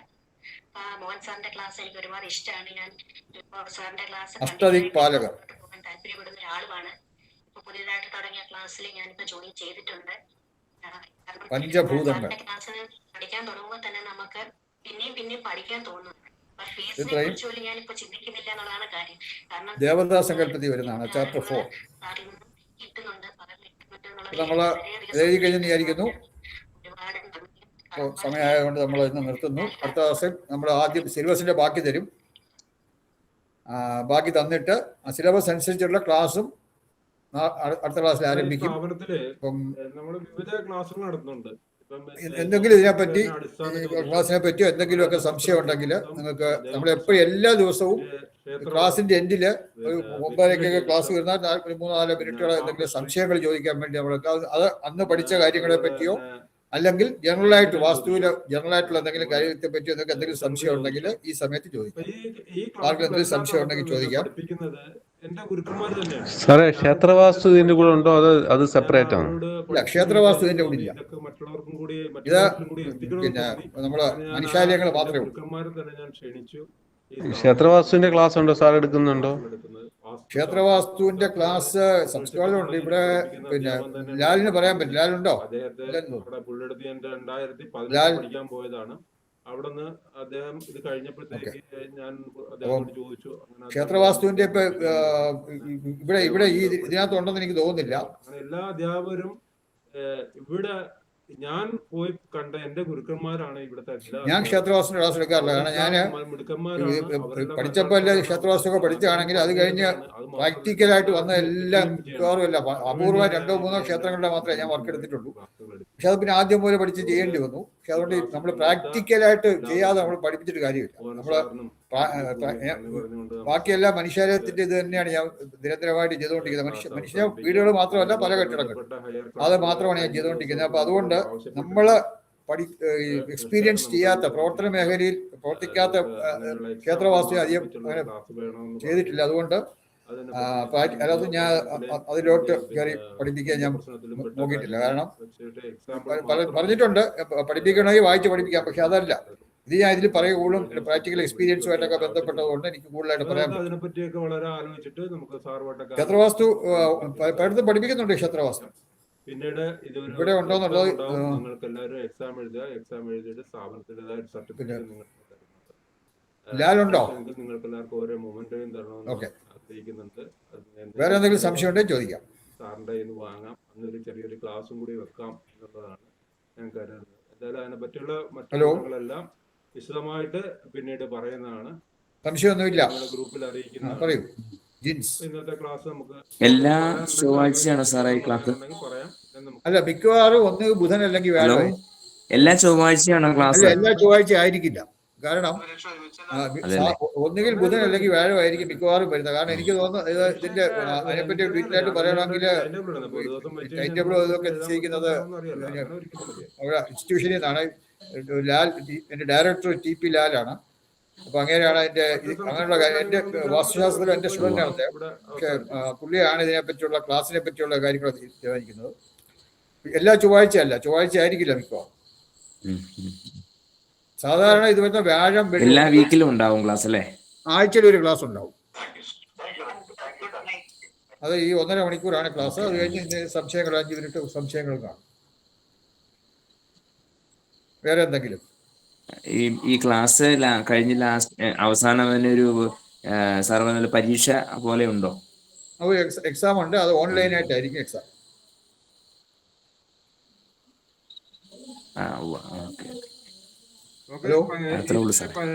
പഠനത്തിന്റെ അവസാനം ഒരു പരീക്ഷ ഉണ്ടാവും. പിന്നെ പരീക്ഷ എഴുതുന്നവർക്കെല്ലാം നമ്മുടെ സ്ഥാപനത്തിന്റെ സർട്ടിഫിക്കറ്റ് ഉണ്ടാവും. അതുപോലെ തന്നെ നാക്ടെക്കിന്റെ അംഗീകാരമുണ്ട്. നമുക്ക് ഇന്ത്യ ഗവൺമെന്റ് അംഗീകൃത ഒരു സർട്ടിഫിക്കറ്റ് കൂടി നമ്മളിവിടെ കൊടുക്കുന്നുണ്ട്. അത് അതിന്റെ ഡീറ്റെയിൽസ് എല്ലാം പിന്നീട് നിങ്ങളുടെ ഗ്രൂപ്പിൽ അറിയിക്കാം. പിന്നെ നിങ്ങൾക്ക് വേണ്ടി ഒരു പ്രത്യേകം ഗ്രൂപ്പ് ഉണ്ടാവും. ആ ഗ്രൂപ്പിൽ കാര്യങ്ങളെല്ലാം അറിയിക്കാം. ആ സമയത്ത് താല്പര്യമുള്ളവർ, അതിന് പ്രത്യേകം ഫീസ് വരുന്നതാണ്. അത് ആ സർട്ടിഫിക്കറ്റ് നിങ്ങൾക്ക് അറേഞ്ച് ചെയ്ത് തരാം. അപ്പൊ അതാകുമ്പോഴത്തേക്ക് പിന്നെ വെരിഫിക്കേഷൻ ഒക്കെ ഉള്ളതാണ്. ഇന്ത്യ ഗവൺമെന്റ് എംബസി അറ്റസ്റ്റഡ് ആയിട്ടുള്ള സർട്ടിഫിക്കറ്റ് ആണ് ഇത്. പിന്നെ നമുക്ക് കേരളത്തിന് വെളിയിലും ഇന്ത്യയിൽ മൊത്തം ഒരു സർട്ടിഫിക്കറ്റും ഉപയോഗിക്കാവുന്ന രീതിയിലുള്ള സർട്ടിഫിക്കറ്റും, അതുപോലെ തന്നെ ഇന്ത്യക്ക് വെളിയിൽ 120ഓളം രാജ്യങ്ങളിൽ ഉപയോഗിക്കാൻ പറ്റുന്ന മറ്റൊരു സർട്ടിഫിക്കറ്റും നമ്മൾ അതുകൊണ്ട് 2 ടൈപ്പ് സർട്ടിഫിക്കറ്റ് ഉണ്ട്. അപ്പൊ താല്പര്യമുള്ളവർക്ക് അത് എടുക്കാം. നമ്മളിപ്പം കേരളത്തിന് വെളിയിലൊക്കെ ഇരുന്ന് പ്രാക്ടീസ് ചെയ്യുന്ന, ഇപ്പം വാസ്തു ഒക്കെ പ്രാക്ടീസ് ചെയ്യുന്നവർക്ക് അത് ഉപയോഗിക്കാവുന്നതാണ്. ചിലരൊക്കെ ഇത് ജോലിക്ക് വരെ ഇത് അപ്ലൈ ചെയ്തിട്ടുണ്ട്. ഇന്ത്യക്ക് വെളിയിലൊക്കെ ചില ആൾക്കാർ ഈ സർട്ടിഫിക്കറ്റ് വെച്ചിട്ട് ജോലിക്ക് അപ്ലൈ ചെയ്തിട്ട് വെരിഫിക്കേഷൻ ഒക്കെ വന്ന് അവർക്ക് അപ്രൂവൽ ആയിട്ട് പോയിട്ടുണ്ട്. കാര്യം അവർ എഞ്ചിനീയറിംഗ് പഠിച്ചവരായിരുന്നു. അപ്പൊ സിവിൽ എഞ്ചിനീയറിംഗ് പഠിച്ച ജോലിക്ക് അപ്ലൈ ചെയ്തപ്പോഴത്തേക്ക് അവർ വാസ്തു കൂടി പഠിച്ചെന്ന് പറഞ്ഞിട്ട് അവർ ഈ സർട്ടിഫിക്കറ്റ് കൊടുത്തിരുന്നു. അവർക്കൊക്കെ അതുകൊണ്ടുള്ള പ്രയോജനങ്ങളും പലർക്കും ഉണ്ടായിട്ടുണ്ട്. അപ്പം അതുകൊണ്ട് അങ്ങനെയുള്ള കാര്യങ്ങളുണ്ട്. ഇനി അടുത്ത ക്ലാസ് വരുന്നത് അടുത്ത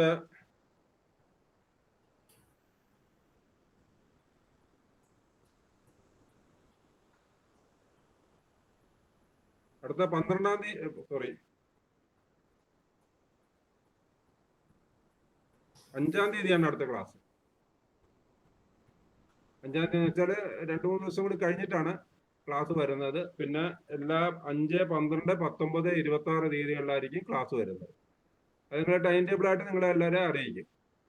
പിന്നെ ഇതിന്റെ അടുത്ത ക്ലാസ് കൂടി നിങ്ങൾക്ക് സൗജന്യമായിട്ട് പങ്കെടുക്കാൻ പറ്റും. അതിനുശേഷം ഉള്ള ക്ലാസ്സുകൾ നിങ്ങൾ ഫീസൊക്കെ അടച്ചാൽ മാത്രമേ അതിനൊരു പ്രത്യേക ഗ്രൂപ്പിലോട്ട് മാറ്റും. അതുപോലെ തന്നെ നമ്മളൊരു മൊബൈൽ ആപ്ലിക്കേഷൻ വഴിയാണ് ക്ലാസ്സിന്റെ വീഡിയോ ഒക്കെ തരുന്നത്.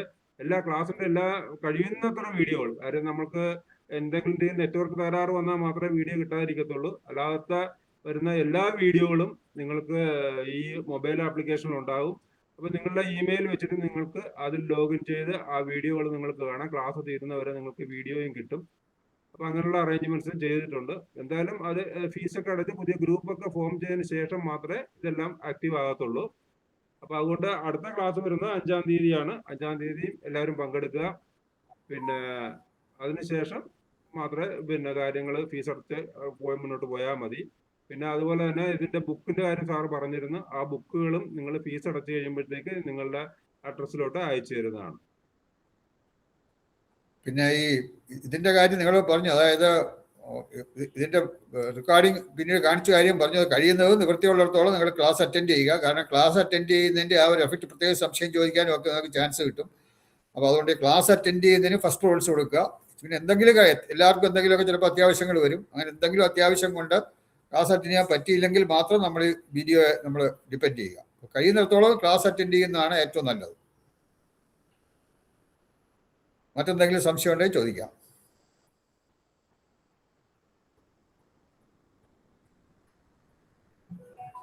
വേറൊന്നും സംശയമില്ലാന്ന് വിചാരിക്കുന്നു. ആരും പറഞ്ഞു കേട്ടില്ല. മറ്റു സംശയങ്ങളില്ലെങ്കിൽ നമുക്ക് നിർത്താം സാർ.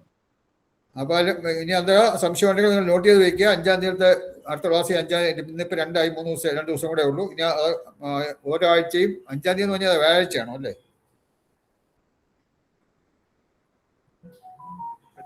5 വെള്ളിയാഴ്ച. അപ്പൊ ഇനി അത് കഴിഞ്ഞുള്ള മിക്കവാറും വെള്ളിയാഴ്ച. അപ്പൊ വെള്ളിയാഴ്ച തോറുമായിരിക്കും നിങ്ങൾക്ക് മിക്കവാറും ക്ലാസ് വരുന്നത്. വെള്ളിയാഴ്ച ഒരു 8 മുതൽ 9 വരെയായിരിക്കും ക്ലാസ് വരുന്നത്. വേറെ സംശയമൊന്നും ഇല്ലെന്ന് ആരും ഒന്നും പറഞ്ഞ് ചോദിച്ചില്ല. ആരും ഉണ്ടോ? സംശയങ്ങൾ വല്ലതും ഉണ്ടോ? പറയൂ.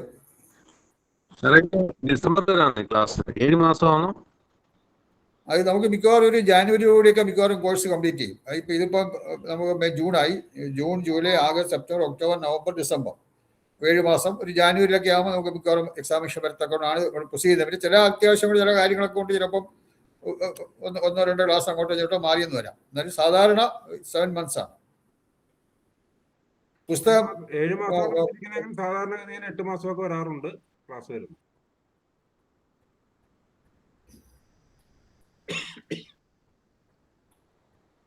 വേറെ സംശയമൊന്നുമില്ലെന്ന് വിചാരിക്കുന്നു.